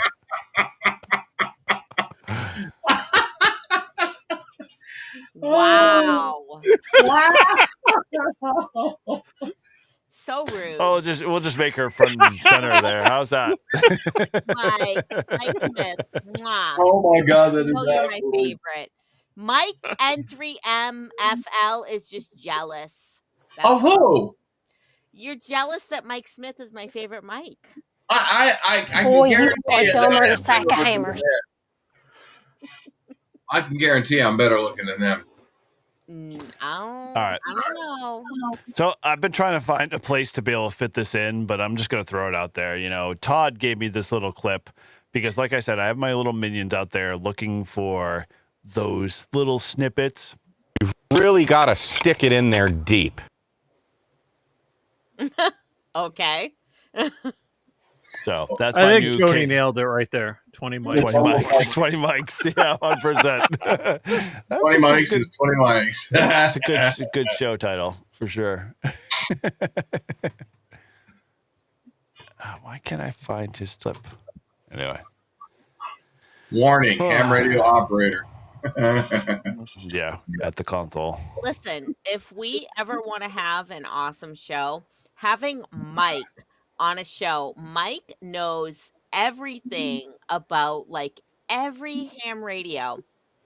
This one day I was listening to these old guys in the UK on 80 meters AM at like 1 o'clock in the morning, and they're like a breakfast net, right? And I looked up one of their QRZs, and they had this long QRZ of like all these old AM radios, and I was scrolling through there, and like every single radio was Mike was like, this is this, this is this, this is this. He knew everything about every radio that was on there, and I was just so incredibly impressed that Mike should have like his own YouTube channel or show where we just interview him about all these old AM radios. You actually gave me an idea there too. Something to be thankful for, and maybe something to do in a future episode.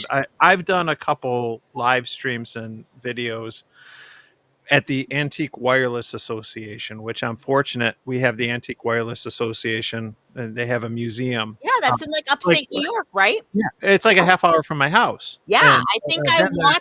They had like a thing. Yep. They have videos every once in a while about ham radio in the post-war Yes. World War II era. Yeah, they do a lot of cool stuff like that. They do a annual conference, which is right down the road from me, like running distance. I could actually run there. It's so close. And the museum's maybe a half hour drive. I've been there a few times. I did a live stream walkthrough to try to give people, if they were in the live stream, the opportunity to ask questions. But I mean, it's fabulous. It's really cool, and it's a lot of it is just volunteer run. And like hats off to the volunteers that are working on some of the vintage equipment, because there is a ham shack there. And I've been fortunate to operate a Collins KW1, to operate, a kilowatt Collins on AM, on 40 meter AM. Which is just amazing. And but they have lots of cool stuff. And it's like it's like, again, going back to the Gen X thing, for like some of us, you're traveling back in time, because it's not just amateur radio, it's everything wireless communications. So you see some of the original cell phones, the bricks that they used to carry. You see some broadcast. I remember those phones. Stuff. Yeah, you just see some like old school, just regular radios and everything. They have a mock-up site of the radio room from the Titanic. They got a mock-up Western Union telegram room, and it's just like fascinating to go see that. And just I think our demographic definitely experience communication in a lot of different ways. From rotary phones all the way to cell phones right now with unlimited data. And it's just neat to go see the origin of that. And I'm very proud, being in Rochester, some of the connections with businesses like Harris that are based here, in Rochester. And I know there are a lot more on the military side of things, but the connections to Rochester and where I live in the radio and the RF community. It's really cool to see. And they got a YouTube channel. Check out, just search for the Antique Wireless Association, and there's some really good stuff there, and you can learn a lot about the history and some of the connections, not just to amateur radio, but just to wireless communication in general. Oh Lord, Frank is on. Frank? Yeah, Frank. Frank from out KG6NLW. Yep. Get his live stream going. Yeah, he was going to go after us, and we went long. So. Yeah, it's not bad. Oh well. Yeah. Shit happens. Yeah. Everybody go over to Frank's channel and swamp it with comments. Bring it on. Yep. But wow, is this winding down? Because all I'm hearing is crickets now. You know, I'm now drinking. This is the weakest beer I've drank so far, and it's only 8%. It's of all things, it's a fluffernutter. Wow. That's New England beer there. Did you know that the Fluff Factory is literally like 5 doors down from my house? Wow. Mm-hmm. The Marshmallow Fluff Factory. I can see it from my house. Is that the only claim to fame, Lynn has? Actually, pretty much. No. Okay. The first American jet engine was also made in Lynn, Massachusetts. We can't see that. Okay. Okay. Do now. The first American jet engine was made here in Lynn, Massachusetts at the General Electric plant. And it is also the home of the Fluff Factory. So. Fluff. There you go. Is that Lynn, right the city of sin. Is that right next to the adjacent Moist Factory? Hey, Mike, I got you beat. 5.2. Pussy. Weakest beer tonight. What's the AVB of water? Yeah, right. 5.2. I need to drink about 12 more of these to catch up. Oh boy. Yeah. No. Beer before liquor. That's my problem Never tonight. been sicker. Yeah. Mm-hmm. and the thing, and I'll throw this out now because I've been drinking. We're already there. And we're already there. Yeah. I don't know if any of you saw Ham Radio Kids Table on Wednesday night, but Jimmy was who was in the chat earlier. He's like KPK or Ham Radio. I'm missing PRK Radio. Oh yes, right. He's got a newer channel and it's really good, and I like a lot of his stuff. And he was on, so I had a night with no sports ball with the kids, so I was like, okay, I can join. And I mentioned, there he is, Jimmy's there. An idea I've been kicking around for a while, 40s on 40, and doing a late shift, drinking a 40 on 40 meters. And I think I totally dragged it like downhill. He literally has to have like either Public Enemy or what's the other rap artist playing in the background while he's literally making contacts. Yeah, like I was like, oh, but I said, like, honestly, like that's how I grew up. We went into the woods and we made fires in the woods and we drank beers. Half the time it was malt liquor or whatever, and that's what we did when we were teenagers, and we didn't cause no trouble and everything. But 40s on 40, at some point I'll do it. I got to figure out the legal logistics, but my licensed son, who has the general, is 16.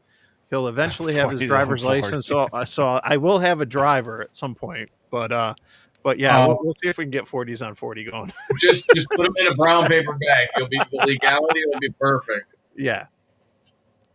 Yeah, no, I do want to be respectful, because at the end of the day, like I do like the, I have some state forests nearby. I have town local parks. I want to be mindful of the park rules and stuff, whether it's alcohol or stakes in the ground and all that stuff, because I don't want to ruin stuff for anybody else.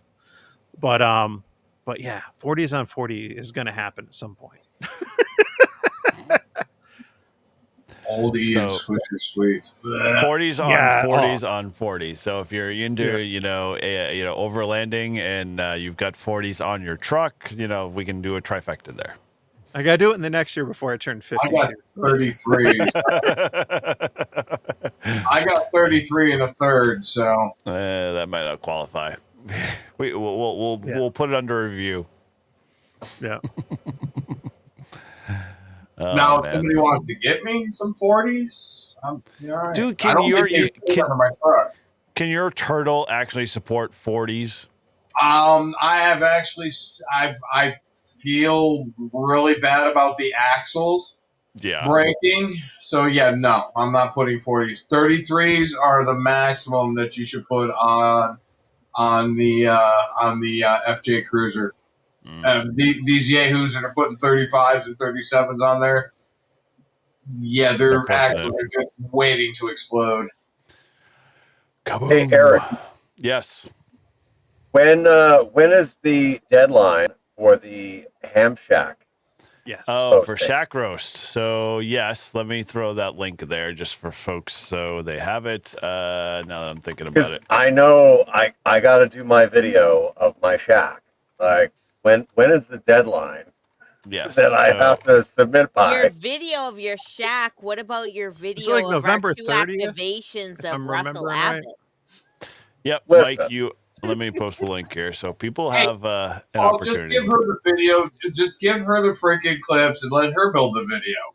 So yeah, I don't know anything about editing videos. I don't even have any video. You don't even have to do video. So on my computer. give me the floor. Let me get on my soapbox. So those that thank you for the full complete view here. So now that I've got your undivided attention and you can ignore all the rest of the folks behind the screen, Live Free and Ham, we're going to be doing our shack roast again for 2025. So if you haven't heard, you've got literally less than a week to be able to submit your shack. The link is in the chat. Head on over. Submit your shack. You can submit photos, a little description. There's a couple of different categories.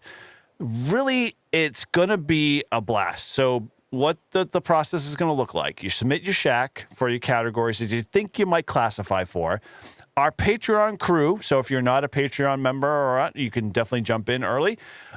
They'll be voting on the initial group of folks for each of the categories. And then the top 3 of each of those categories will then be presented when we do the shack roast between all of the Live Free and Ham hosts and our, we'll say, esteemed guests and judges. So, those will be revealed soon.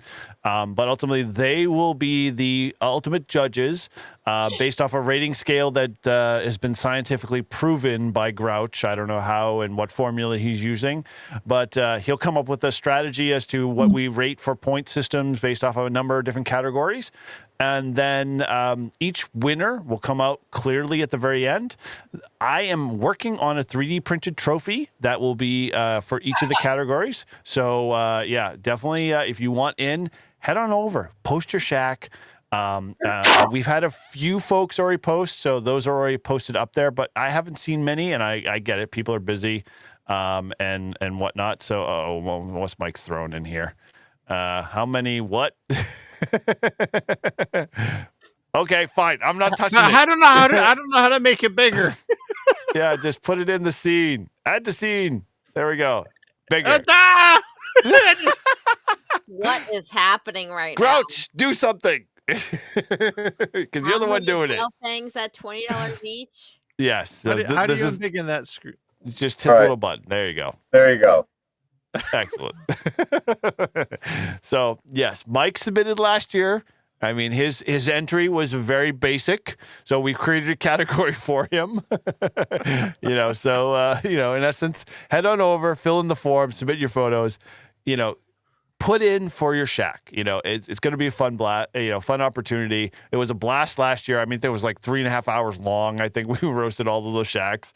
But this year there'll be trophies involved. There'll be a few, giveaways for those participants. And we're just going to have some fun with it. So definitely go do it.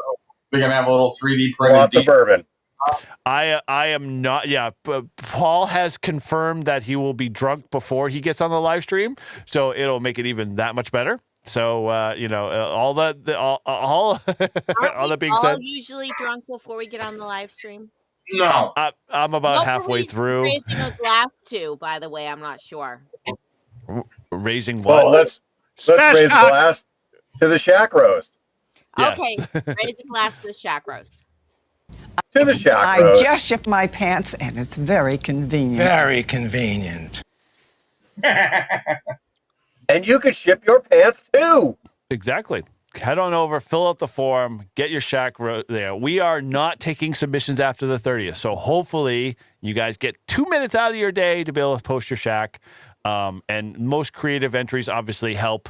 So, if you can include video, awesome. If you can't, photos work out too as well. So, head on over. There's already a bunch of shacks posted there already. So, folks, oh my gosh, what the hell is that? Warning. To raise a glass, I would just like to say to my number one fan, Mike, Golf Zero Romeo Foxtrot Delta, my number one fan, my best ham radio friend. This is for you, Mike. How far are you into the bottle there, Shannon? Just curious. Not that far. It's sounding like that, but hey, that's my opinion. There's still plenty left in the There's gallon. plenty of time. Fair warning. Is my number one fan. Holy crap, that was full. If you have candles in your shack and they do not smell like cocaines and hookers, yes, don't include them. Or deductions automatically. I think there's a category for that. Negative points instantly. Did you say sandals? No, candles. Candles. Oh, okay.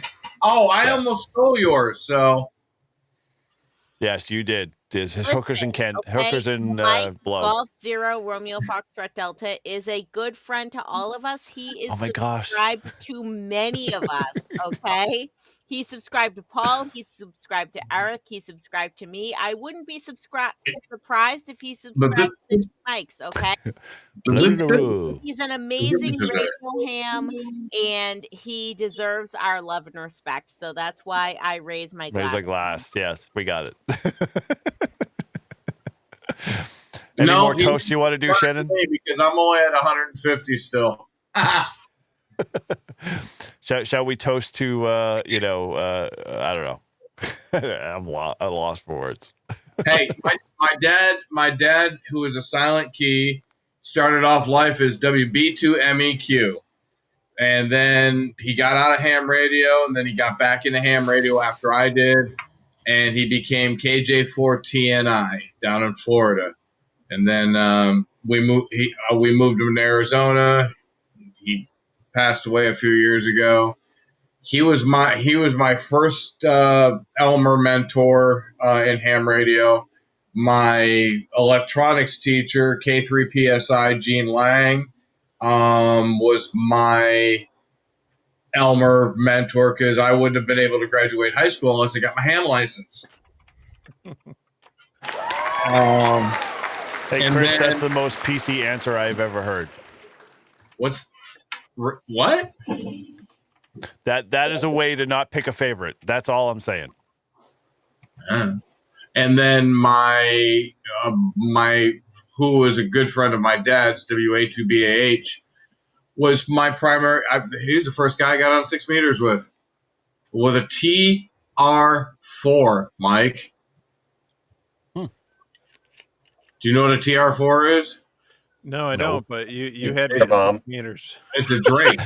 It's a Drake. It was a transmitter and a receiver. An old Drake. I got 6 meter AM. Don't bring Drizzy into this. Come on.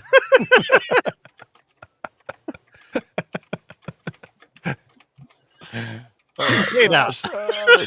This hurts. 6'7". Oh my! Because you're lonely. This is for you, Dave Mike. says, don't feel bad. He's only got 136. 136. Who only has 136? Dave, the hillbilly ham. He only has 136 subscribers? Really? Yeah. Yeah. How the hell? Wow. I think I have 120 something. So, that. all right, well, let's make that better. Yeah, we got it. Let me grab his Are link you here. Yeah. Everyone should like and subscribe to the Hillbilly Ham. Let me post that in the chat Definitely. here. Oh, Here's the you're link. Head on over. Flood them. Yep. Flood him. We are a family, and family supports family, okay? So if you are a part of the family, you will subscribe to KE6GAE, the Hillbilly Ham. At least 29 people, 27. No, well, we lost you, but 27 in the chat there. So head on over, subscribe. Yeah, and just to point out too, like why it matters. Like the subscriptions are free. Like some of us that do charge and have memberships where you get some extra benefits, that's one thing. But at the end of the day, like to subscribe to any channel, it's free on YouTube. But where it comes in really handy is that there's different tiers, and you get so many subscribers, it allows you to do things like go live, to redirect to other channels, and then ultimately, become monetized. So it makes a big difference and whatnot. So like I said, it doesn't cost anything, but it certainly helps the creators out, as far as their ability to do things as simple as redirect to another video or become monetized. So definitely, give some of these channels the subs. And like I said earlier in the stream, in the description down below for all of us, there should be a link to all the channels for those that have participated in the Northeast, ham radio happy hours. A lot of those who aren't here today, we only do this once a month, and we kind of just pick a date that works for the most of us. It is what it is. None of us do this full time, but yeah. Yeah. Hey, Dave, you got one more subscriber, 204. Cool. Yeah, we'll throw all those links in the very end when we kind of do a wrap up. But obviously, like I'm thinking Rob's not here. I mean, he's been super swamped, and Matt and N3 are our Alliance dealer, which all of us, have, very much become, his patrons for antennas. He is my antenna dealer. Yes. No doubt, he literally controls all of us for sure. The dealer. Yeah. Hit us up. By the way, I'm getting some of his Kevlar wire coming up here within the next day or two, I think. I should be getting it in the mail. Yep. He sent me some stuff recently I'm waiting on. Awesome. It's a good wire. Yeah. Oh yeah, it's really good. All right, because it's going to be put up permanent on the house, so I can have 90-degree offset Reliance end-fed half waves. You can pull a tree down with that wire. I believe that. I will put it to the test. We will see if we can pull a tree down with it. But can it clean up dog shit? Is that the question? Can it clean up dog shit? Let's not go there. I know. Hey, Mike. Poor Watson. I think I know what that is. Yes. You know what that is? That's a mini. No. No, that's got a ground log. Is that Rabikoff? That's Rabikoff. No. Oh, no, that is a bug out. Yeah, it's a bug out. Random wave. Random wave? Random rave. Ruh-roh. It's 140. It's the rum speaking. Mike, Is that your 140 random wire? Yep. Oh, that's the. Oh. That's the Mike special. Yeah, I'm not used to. Special. Yeah, I'm not. although I have one of the bug outs that's white. I'm not used to seeing like that color, but I thought with the winder and that, because I got the Rybakoff. Yeah, I've got a Rybakoff winder. Yeah, but, I asked him. I specifically purchased this, and he sent it to me, and it's the end-fed random wire bug out. He even made the new stickers for it too. That was the first one I bought from him, to be honest. Was I bought the end-fed random wire like before, and when he and Matt's great. Matt sent me him. He was like, "Oh my gosh, like, hey, I just realized who you are. Like, like, let me send you like some other stuff or whatever." But but the random wire, I was like, no, I got plenty of end feds. I kind of was like, let me get like a really small 9-to-1, to mess around with. And I had just ordered that, but then he sent me, he's like, oh, here, I'm gonna throw in some wire and some other stuff. He's been great, and it's been fun testing stuff as he's coming out with it. And I think there's, for what he's doing, and you think about the form factor and the cost and everything, I think it's an attractive market. I was just reading, I meant to take a screenshot and shoot it to him from the Pactena groups.io, but people were just asking in the Pactena. I don't know if anyone's in like the Pactena groups.io. I don't own a Pactena, but people were just saying, hey, George, you should do a 4-to-1 version of like the Pactena. And I saw that and I was like, oh, well, there's already and some of these guys are thinking about it for things like, like the KX whatever,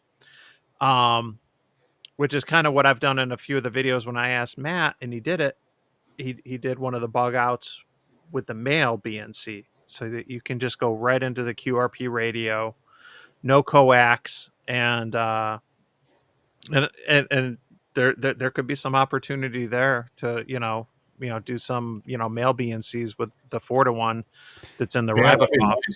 We need to like create a kind of word for that, like going directly into the radio. Maybe like raw dogging might be a good way to call it. Like we should just come up. I told him, I didn't say this. Raw dogging the antenna. Raw dogging. It's funny. I told Matt. I said in my head I've been calling it the socket rocket, because it's just going directly. That kind of flies. Yeah, there we go. And it rhymes. Yep. It's corny as shit, but like, dude, that flies, man. Socket rocket. I like that. Yeah, I think we can handle that. Yeah. Okay, there we go. Official socket rocket. Yeah, going directly into your radio. And no coax involved. And zero loss. Some of this is not. When it comes to the antennas, like sometimes like it's nothing new. It's just doing things a little bit different. And K6ARK Adam did some of the kits where you could build your own end-fed or your own random wire or end-fed half wave, and you could pick male or female BNC, and and you could do it for 5, 10, or 20 watts and stuff. And I have one of those kits, and I've been unsuccessful so far trying to make it. I've gone through several bores. Adam's been great, and he sent me a couple of replacements. But when sometimes there's a trade-off. Those of us that have time can spend time, but those of us that don't have time can spend money, and you can buy something that you just plug right in and just throw some wire on and run with it. And so maybe there's some opportunity there. Separating you two. I'm tired of this. Yeah. Jesus. Mike, she was all looking pissed off. And then you control the PDA. No, don't put me in the middle, because I don't want to be a cock blocker. Fine. I will happily take the. Oh my gosh. So we're talking about Avid here. Yeah. No, but anyway, I'll get off the Reliance horse. We're going to put you down here. You can be below me. Reliance I'm on top this time, my friend. I'm on top. Oh my God. Grow up. Yeah. I'm going to put you in the corner. This is the only time baby's going to be in the corner. Nobody puts baby in the corner. Yeah. I just went by everybody. Never mind. But, what are you saying? No, I just said, so you like being on top? Dude, No, I am totally Eric on prefers that to be idea. on the bottom. Sometimes, only with you. There is a, go back to that. That is like, that has to happen. I am so tired of the Christmas, like tree farming, Hallmark bullshit. There needs to be a ham radio Hallmark movie. Come on, let's get this happening. I will watch it. I will be the first one to watch it, and we'll watch it the whole entire season of Christmas because I'm tired of seeing the bullshit tree farmers getting involved with a, corporate America girl and whatever. I'm done. I'm just done. That I don't even know what the hell you're talking about. Eric. A ham radio Hallmark love story. I'm there for it. I'm just saying. Totally. I will buy into that 100%. I'm going to write to Hallmark, and they're going to create that damn thing. They will have an audience in, full gaze watching that whole entire thing. they'll watch it on a replay. What? What? Nothing. Excuse me? Baking powder? Yeah. Well, makes you look like an ass. Poor Mike. Leave the World Behind. Woo! I know it's not a Hallmark movie, but did any of you guys talking see about the that End of the on World Netflix? movie? Yes. On Netflix? That was, yep. Yeah, Okay. that was sad. That was a very sad was. movie. Yeah. That was a Yesu radio, though. It was a Yesu. We need the icon one. Well, there'll be an icon version, but it'll be much shorter. Yeah. Well, I think for those of us who are still hanging strong on this, now we're down to 29 viewers. Yeah, I know, right? We've really lost audience. But the dedicated hams and Gen Xers, to kind of see like that radio room, and then see the Friends DVDs put in. Oh, yeah, I know, right? It was just like, yes. Like they knew they could get to me. They understood me. The fields. For the love of RF. There you go. Yep. For the love of RF. That the love actually of works. RF. I think we're onto something here, man. I'm gonna have to reach out. Well, I have to say that I can't remember who was it that I was talking to about it. Was it you, Paul? We were talking about the possibility of maybe having a dating game episode of Live Free and Ham. Yes. What I had a good name for Why it. do It was I like have to with keep separating matching you? or something. It was Why are you separating us, Eric? Don't hate. I'm not hating. I'm just controlling. What? The ham radio matchmaker.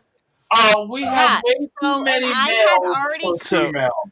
had already come up with some questions, like Bachelor #1. If I we am were to go on a sure- ham radio date, like what would it be? And I am sure I can get other YLs, including She's on Frequency and POTA Power would be another one. married.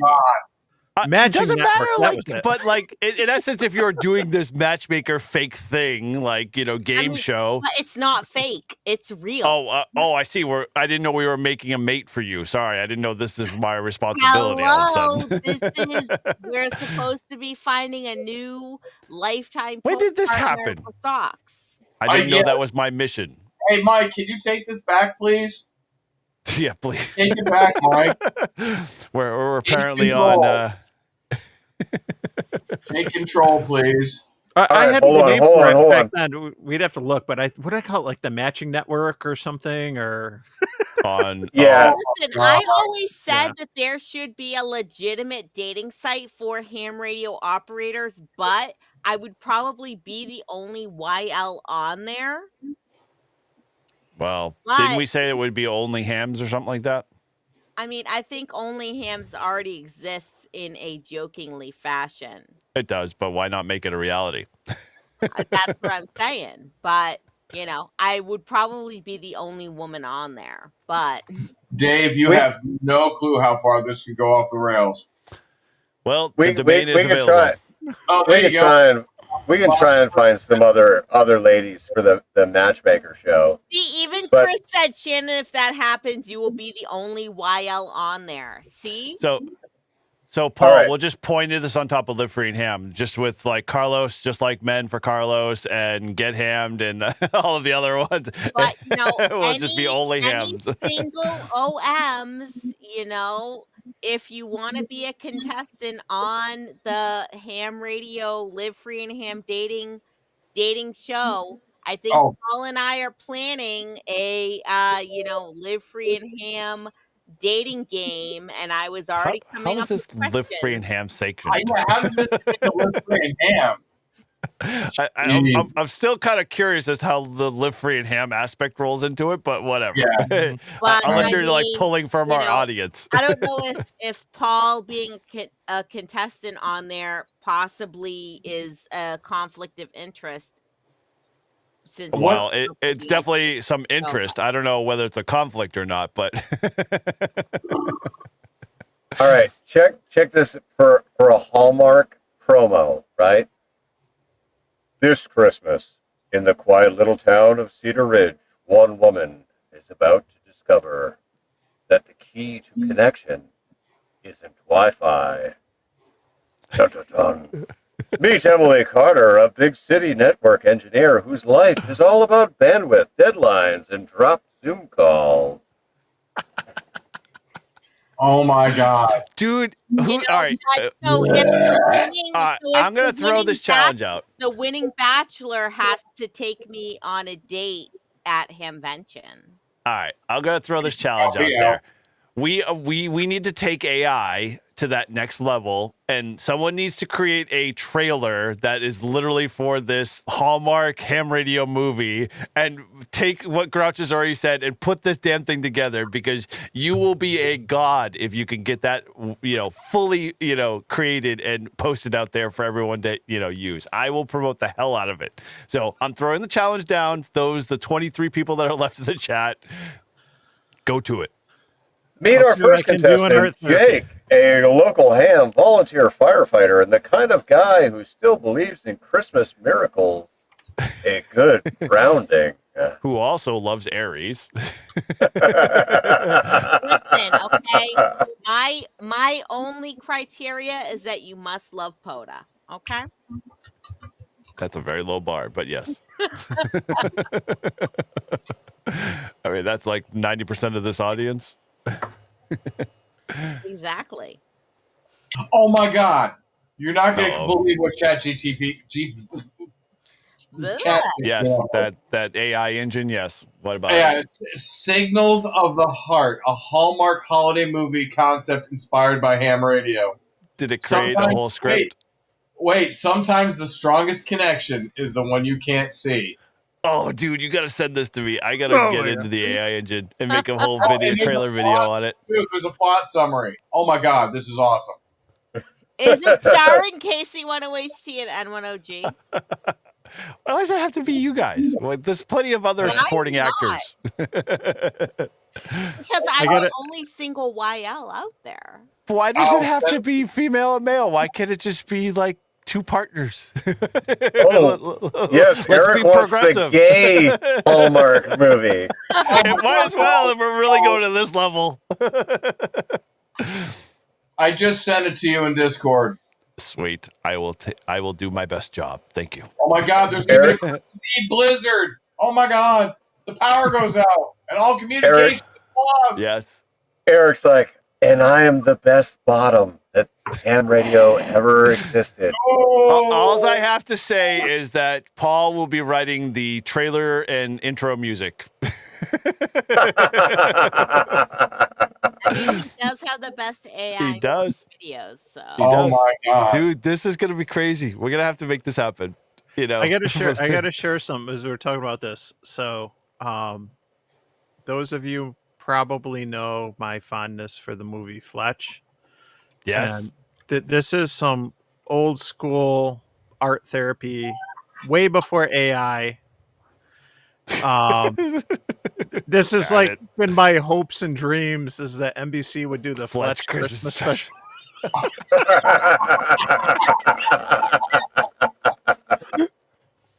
You gotta have a sense of Mr. Burgundy, you have a massive erection. Really? Really? Hey, that's a good movie. Good movie. The romantic let's climb the roof and fix the dipole together moment. Oh my God. Oh, we have to run with this one. I know what I'm going to be doing Let's during Thanksgiving. erect this antenna together. All right. I have a better one. Here it is. Here it is. Get your VPNs ready.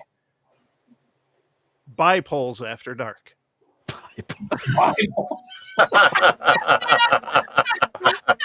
Man, what is wrong with you?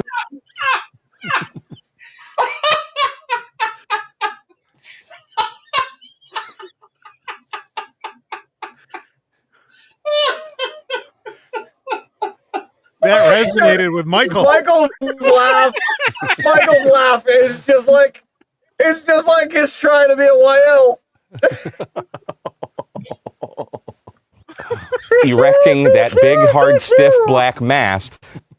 Oh my God, it's funny. Bipoles after dark. CQ Singapore, November 3, Mike Foxtrot, Lima calling CQ Singapore with N1JUR calling CQ. Oh, I love you guys. You make my job so easy. Bipoles after dark. So we're going to shove as much as we can up in there. Oh, yeah. Oh, that's good. Anyway. So good. Anyway. We're really at the end of the rope here. Oh, Never. It also told me that it could come out with a full movie outline, character bios, a Hallmark style script excerpt, a poster concept. Oh, sorry. Do the poster concept. I want to see what this thing does. Yeah, send it to me, dude. We need to add this, and I will spend my every waking hour getting this built. There's a bottom half. The keys. Oh my God, it's giving me everything. Oh, dude, that's awesome. Shannon thought she had life perfectly tuned. Big city network engineer, big promotion on the line, and absolutely no time for small towns. But when she set foot in Cedar Ridge to repair an old emergency radio system before Christmas Eve. Why is it I feel like I'm sitting next to my wife watching God, this? this is a computer. This is not art. Come on. Come on, people. Oh, my gosh. Oh, my gosh. Yeah. See, this is creativity flowing. Oh, it's making me a poster. Oh, then you just have to share why it. are you not sharing your stream right now? It's still processing. Yeah. And Shannon will discover sometimes the strongest signal is the one you never expected. Paul, are you Why do I have a writing feeling? love story starring you and me right now? Why do I have a feeling that like the next week and a half of shorts from Paul's channel are going to be exactly this little segment here? Yeah, exactly. Those are the days of our ham lives. I wish I was recording this. It'd be hilarious. Oh, you can go back and replay. You'll be good.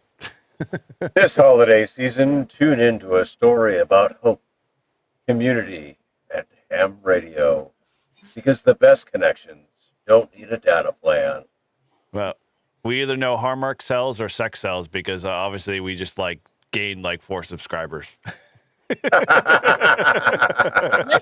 yeah, we got more people watching because I'm telling you, the people want the YL that wants the ham radio. I'm just saying. The YL that desires ham radio. Oh, now we just lost 4 more people. I don't know how that happened. I know, but now the mic disappeared. I don't know. Just like that, Shannon. Just like that. Oh, gosh. Don't ever do that again. My gosh. Oh my gosh, they're dropping. They're dropping off They are now at this point, man. We're in 3 hours. Where'd I go? There I am. Okay. Hold on. You know, Bricker is over here saying, "Oh, baby, hurry up and raise that antenna," said no woman ever. Bricker, Really got to stick it in there I mean, deep. you're obviously not talking to the right women, okay? I'm just saying. Signals it hard. Oh my god. Listen, Dude, that could 100% that is be me. awesome. Dude, that is freaking awesome. Oh my gosh, that little ham radio antenna microphone. Oh, there's a I button. love it. Dude, you gotta read what I sent you. Dude, I am gonna do this. I'm gonna create the trailer for that, and a little bit of a bumper, and then I'm gonna throw it on my YouTube channel. And then when I'm sitting there in the living room, my wife's like, "Oh, I want to tune in a Hallmark channel." I'm just gonna go to my YouTube channel and play this and watch her reaction to see what the hell she thinks. Because she's like, "This cannot happen. This is ruining Hallmark for me." How can I share this whole? I can share it with you, Eric. Please so do. Yeah. Send it my way. All right, I'm gonna share this whole thing with you. And this Christmas, love is on the air when Big City Network engineer Shannon is sent into a tiny mountain town to fix an emergency radio system. The last thing she expects to find is Jake, a small-town ham who still believes in Christmas miracles and good grounding. As a blizzard knocks out the phones and power, Shannon and Jake must rely on one tiny signal to keep the town connected and discover a frequency that reaches straight to the heart. You gotta put a little echo on your voice next time. About how Shannon's heart was so broken because she's like a widow at the young age of 41.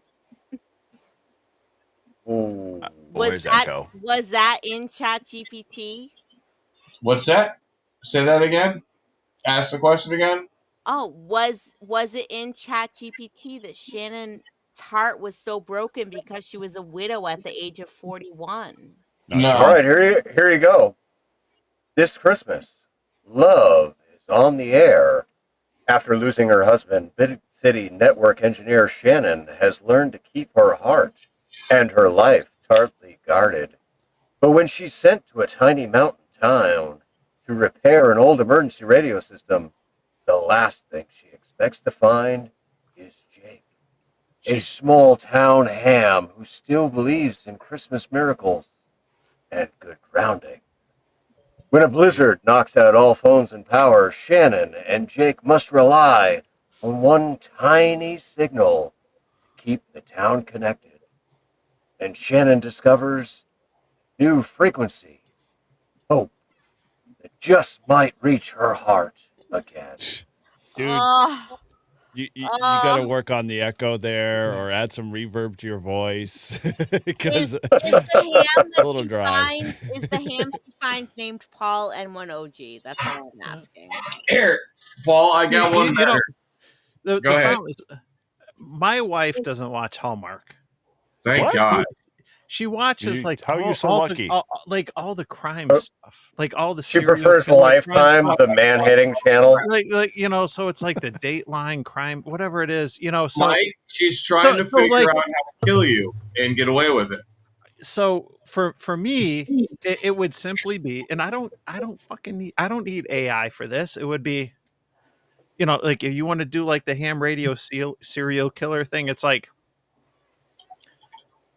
it was an ordinary pancake breakfast. Or was it? Because that's like how all these things start. Like, it's just like, it was an ordinary day. Or was it? Because maybe I found that more amusing than everyone else. Mike's wife discovers RF and the power of communication. Wow. All right, you want to hear what this one says? It says, when a big city tech marketer returns to her snowy hometown for the holidays, she unexpectedly reconnects with a mysterious ham radio operator whose comforting voice got her through a difficult winter when she was younger. Little does she know that the voice belonged to the quiet, kind-hearted man who's been living across the street all along. And his name is Mike N2MAK. Oh, she's got a speaker mic. It's connected to his radio. That's cool. That's some serious gray man shit with the scarf and the speaker mic. Like that's like tactical. You don't see coming. Like you don't see that. You don't see that regularly. It's tactical. I love the fact that if you haven't noticed that like one of the actual Christmas trees is a tower. Yeah, it's a ham tower. That's actually in the description of this whole thing. Yeah, that's awesome. That's awesome. Everyone's ham radio tower should be a Christmas tree. Just saying. What about Christmas lights on the air? Okay, who has made Christmas lights into antenna? Because Josh. I have That done would be it. Josh. I did it That's because Josh, Josh did it. Okay, it was amazing. Paul, you've done it. Did it. You get a heart, Paul. Oh my gosh, let's move this over here. I'm tired of this. Oh wait, wrong side. No, no, Sorry, Mike. Wrong way. There you go. Oh yeah, buddy. Oh my god. See, even KP5UTY said that they have made a Christmas light antenna, okay? Christmas lights on the air, Clota, is amazing. There's people still watching. Yes, Yes, there are. Dude, it's watching. people watching. It's increasing last time I checked. Oh. But, We did so good for the first 2 hours. Okay, Well, you know, hey. we are here for the N1NUG blind KC1OHT, squirrel gets a nut every once in a while. romance novel, Hallmark movie coming soon. Wait a minute. Are we taking off our shirts and doing Fabio? I mean, I don't think that would be allowed for me, but maybe for you it would be. I'm pretty tired. Think I'll go home now.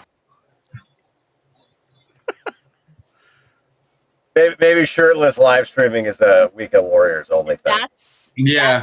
more Or OnlyFans, you know, one of the two, you know. Exactly. That and gay Dude. chicken. We had a Weekend Warriors after chat. That the entire after chat we were all shirtless. Oh my gosh. I wasn't there for that one. Way to drum up the views there. Yep. See if you can I find mean, out which you wanna episode go that to- was. You want to go to Weekend Warriors after chat right now? Good luck. Why don't- It's a members only. So Yeah. Thank God, after all of these memberships that have been gifted out this evening, I'm sure I'm a member somewhere. Oh my gosh. oh, I believe it's Patreon members only. You notice what I noticed something when I gifted the 10 that Shannon was gifted a membership to Paul's channel, and shouldn't she already have been a member of Paul's channel? Apparently, Why she would fell I off. be a member of Paul's channel? You were last month, the last time I recall. I think you She got one was of the 5 fired. gifted. She was gifted one last month as well. So Oh. she's on that train then. She's on the free membership train that happens literally once a month when Tortise gets paid. I was very much a first class passenger for that for a long time before somehow Yeah, I you fell were. off. I was $20 like, super chat. yeah, put your shirts back. All right, Only hold on. $20? Come on. My shirt says send QSLs. What does that tell you? No. Okay. Let's remove that from the scene there, friend. We are not a friends only show. Oh my gosh. I can't fix the view. Hello. Oh boy. Take it off. Take it all off. Oh my gosh. Wow. This is the me Okay. talking at this point. And on that note, hey, y'all have a very good Thanksgiving. Thanks for watching. Talk about a done turkey. Anyway. Paul, if you could be any paler, can't help it. He's about as white as Mike's legs are. Yeah. My legs are whiter than that. Oh, God, that hurt. Suck. Anyway. It's not a live stream if somebody doesn't end up shirtless, right? Sadly, I don't think I've ever been on. This is my first one. Yep. All right, how much money you guys going to give to Paul? Oh my God. Oh my gosh. I don't have a clip for this. You're a huge embarrassment. I don't have a clip for this. All right. Well, maybe we should start to wrap it up. Yeah, I think so. Thank you, Mike. Appreciate that Time one. to wrap it up. I'm gonna start. There's always one. I'm gonna start sending nudes to all of my channel members. It is $5 to get a nude. It is $25 to not get one. Get a nude. So please just submit whichever way you want to go. Let me know. Yep. With the 100%, Bob Koff's only willing to charge you $150.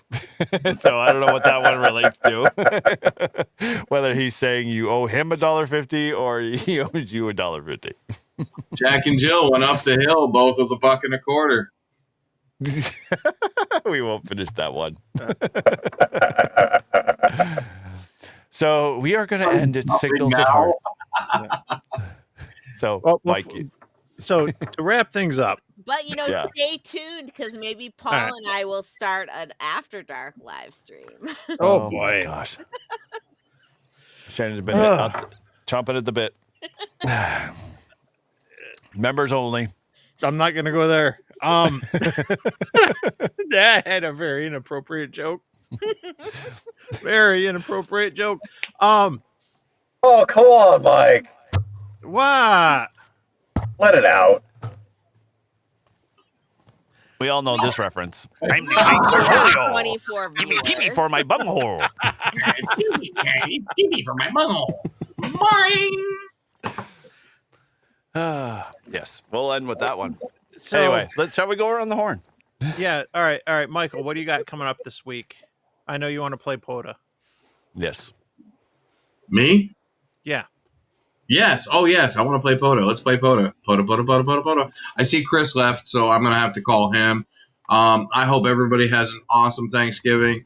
All my kids are out of the house, so it's just the wife and I, so we might just go down to the Chinese restaurant. Yeah. It's I really, really hope that everybody has an awesome Thanksgiving. I hope that you guys get to see family, friends, loved ones, and cool. Party on. Thanks for coming. Yeah. Awesome. And let me throw his link there in the chat if you have not subscribed to Mr. Tortise and his wonderful content. There you go. Sweet. What about you, Eric? Oh, over to me. Yeah. N1NUG Amateur Radio. You can find me everywhere. I have to say that I have been a little bit asleep at the helm there. I've got a couple of members' videos that are in the queue, but I have not converted them over. So they're coming soon. But if you want to get advanced access to, like Grouch says, check with me on Patreon, check me on YouTube, channel members. And I thank every, new YouTube channel member. Appreciate all you guys being part of that. Looking forward to reaching out to you guys and sharing some cool stuff. I guess from a standpoint of, videos, I think I've got one in the pipeline related to my all-star setup in the back of the truck. So that'll be kind of like an addition to my truck series that I already did for HF. So that's coming soon. We'll just be doing Brew and Activate every Fridays, 10 a.m. Check us out over there, Shannon and I. We're very much more coherent at that time frame. We're only hopped up on caffeine, so, it's not that bad. But, yeah, we had a really good episode this Friday. I really enjoyed it. That was a blast talking about how to get POTA in your clubs. But there'll be more stuff coming soon, so check that out and come be part of Shannon and I's channel. And, from a standpoint of me, just subscribe and become a Patreon member, and you'll get all some cool stuff. So, yeah, that's all I got. All right, shirtless wonder.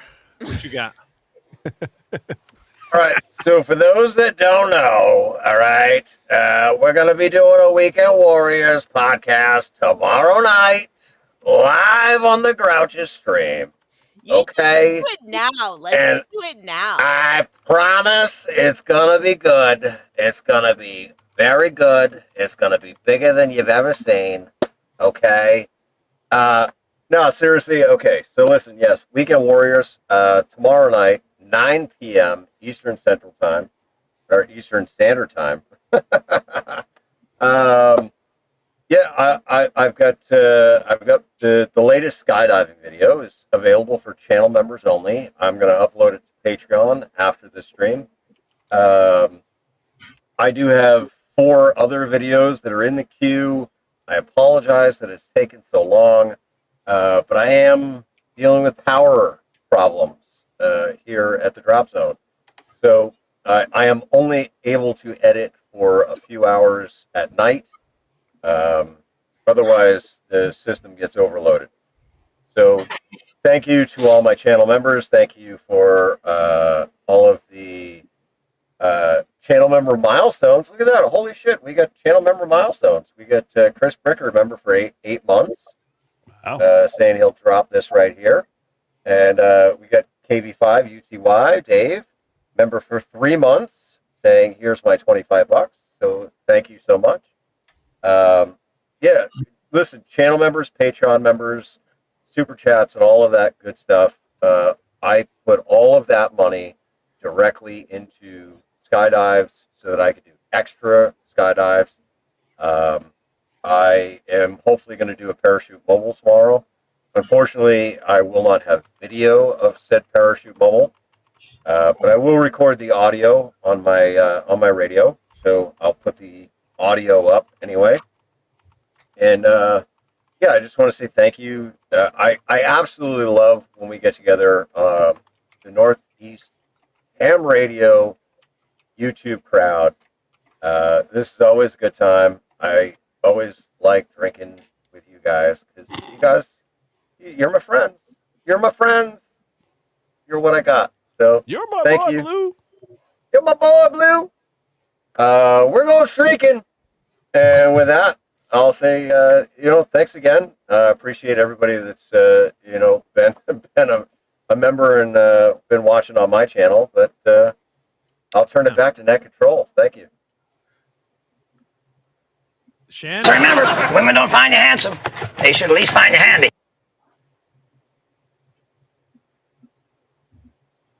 Shannon? Shannon, what am I supposed to say? I don't know. Whatever you feel compelled to say. What's going on? Wrap it up. Wrap it up. Wrap it up, box. Okay, I got it. Thank you, everyone who is stuck with us through this late hour. I know we planned on wrapping up by 9 o'clock. It's now almost 11 o'clock. It has been a great night. I love every single one of you.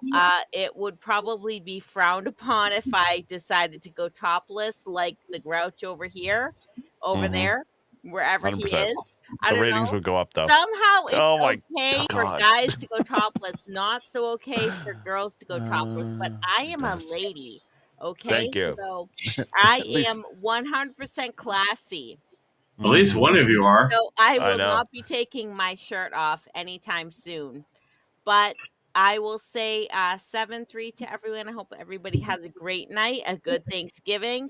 And I will look forward to seeing you sometime next month during the Christmas season. And next week.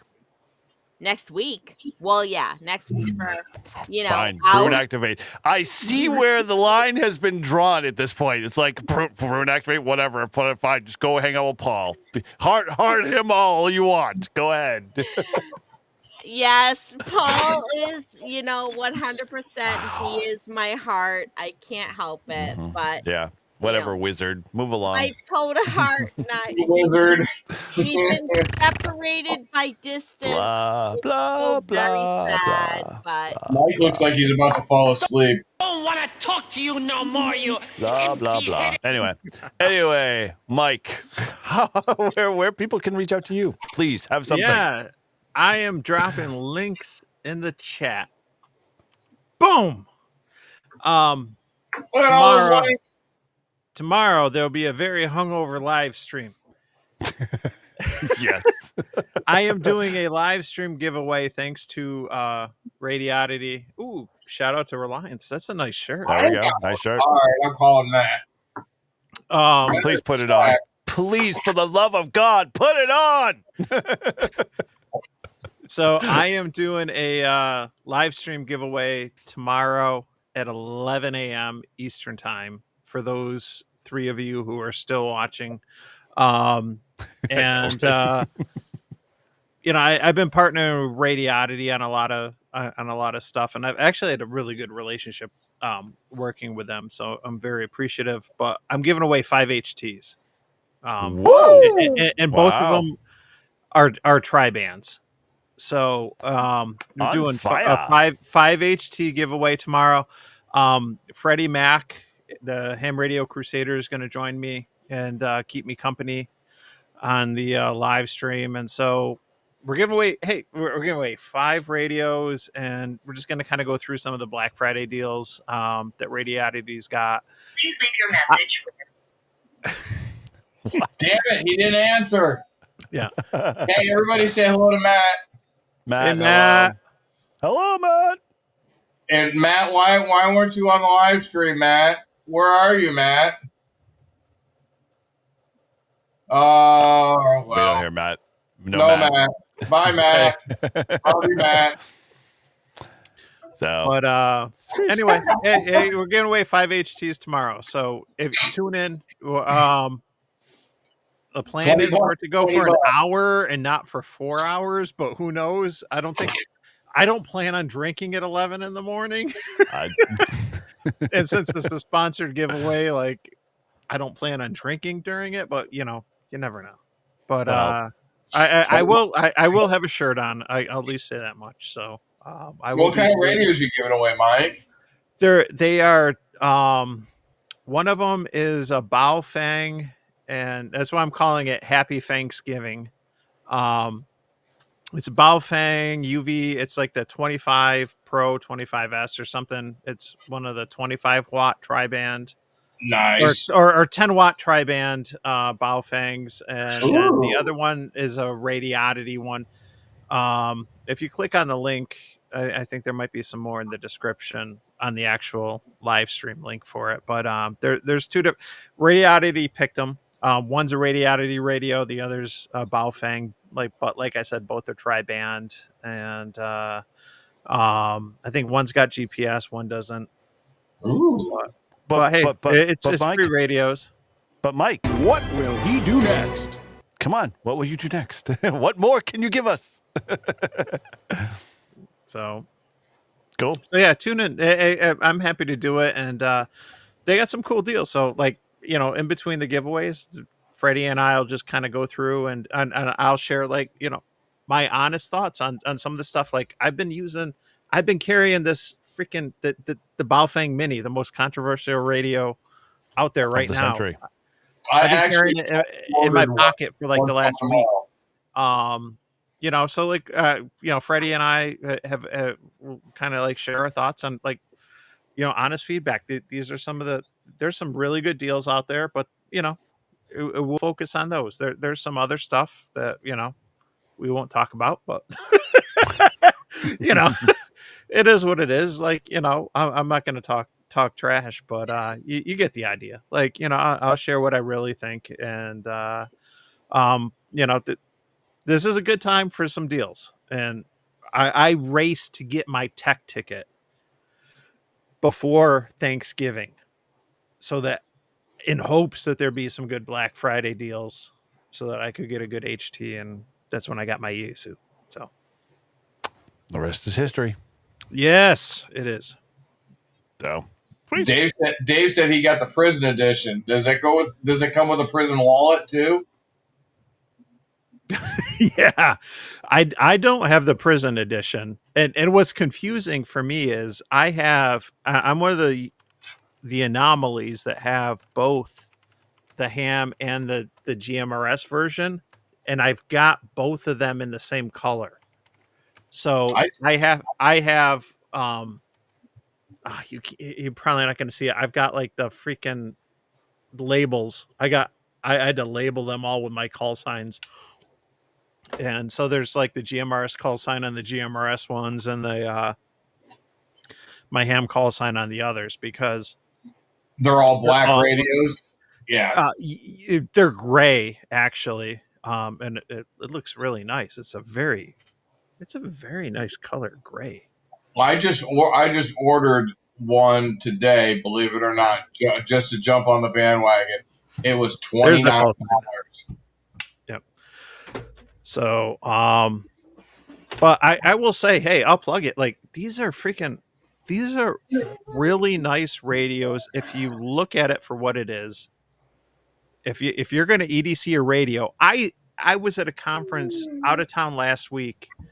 I spoke on stage at a conference with this in my blazer pocket, like, and nobody was like, "Hey, is that a Baofeng in your pocket?" You know, like. You're happy to see me. I have, yeah, and I wear. Well, your antenna was probably pointing the wrong way. That's why, Mike. Right. I was. We can talk about cross polarization on another stream. Yes, exactly. But, right.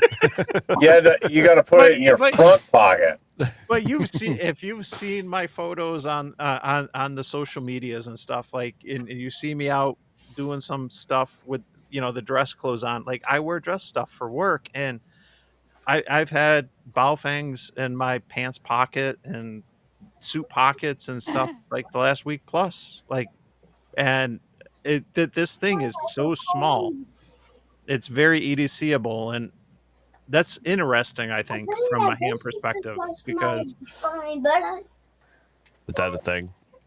EDCable? Yep. I didn't know that was an actual adjective. That's a good term. Yeah. The new adjective I haven't heard yet. Hey, trying to combine all the ham adjacent hobbies, right? Superb. Mm-hmm. Prepping, you name it. Very cool. All right. Well, I think we're good. Are we ready to send this finally, off to, its final resting place? We'll do it live. Yeah. Okay. Well, all right.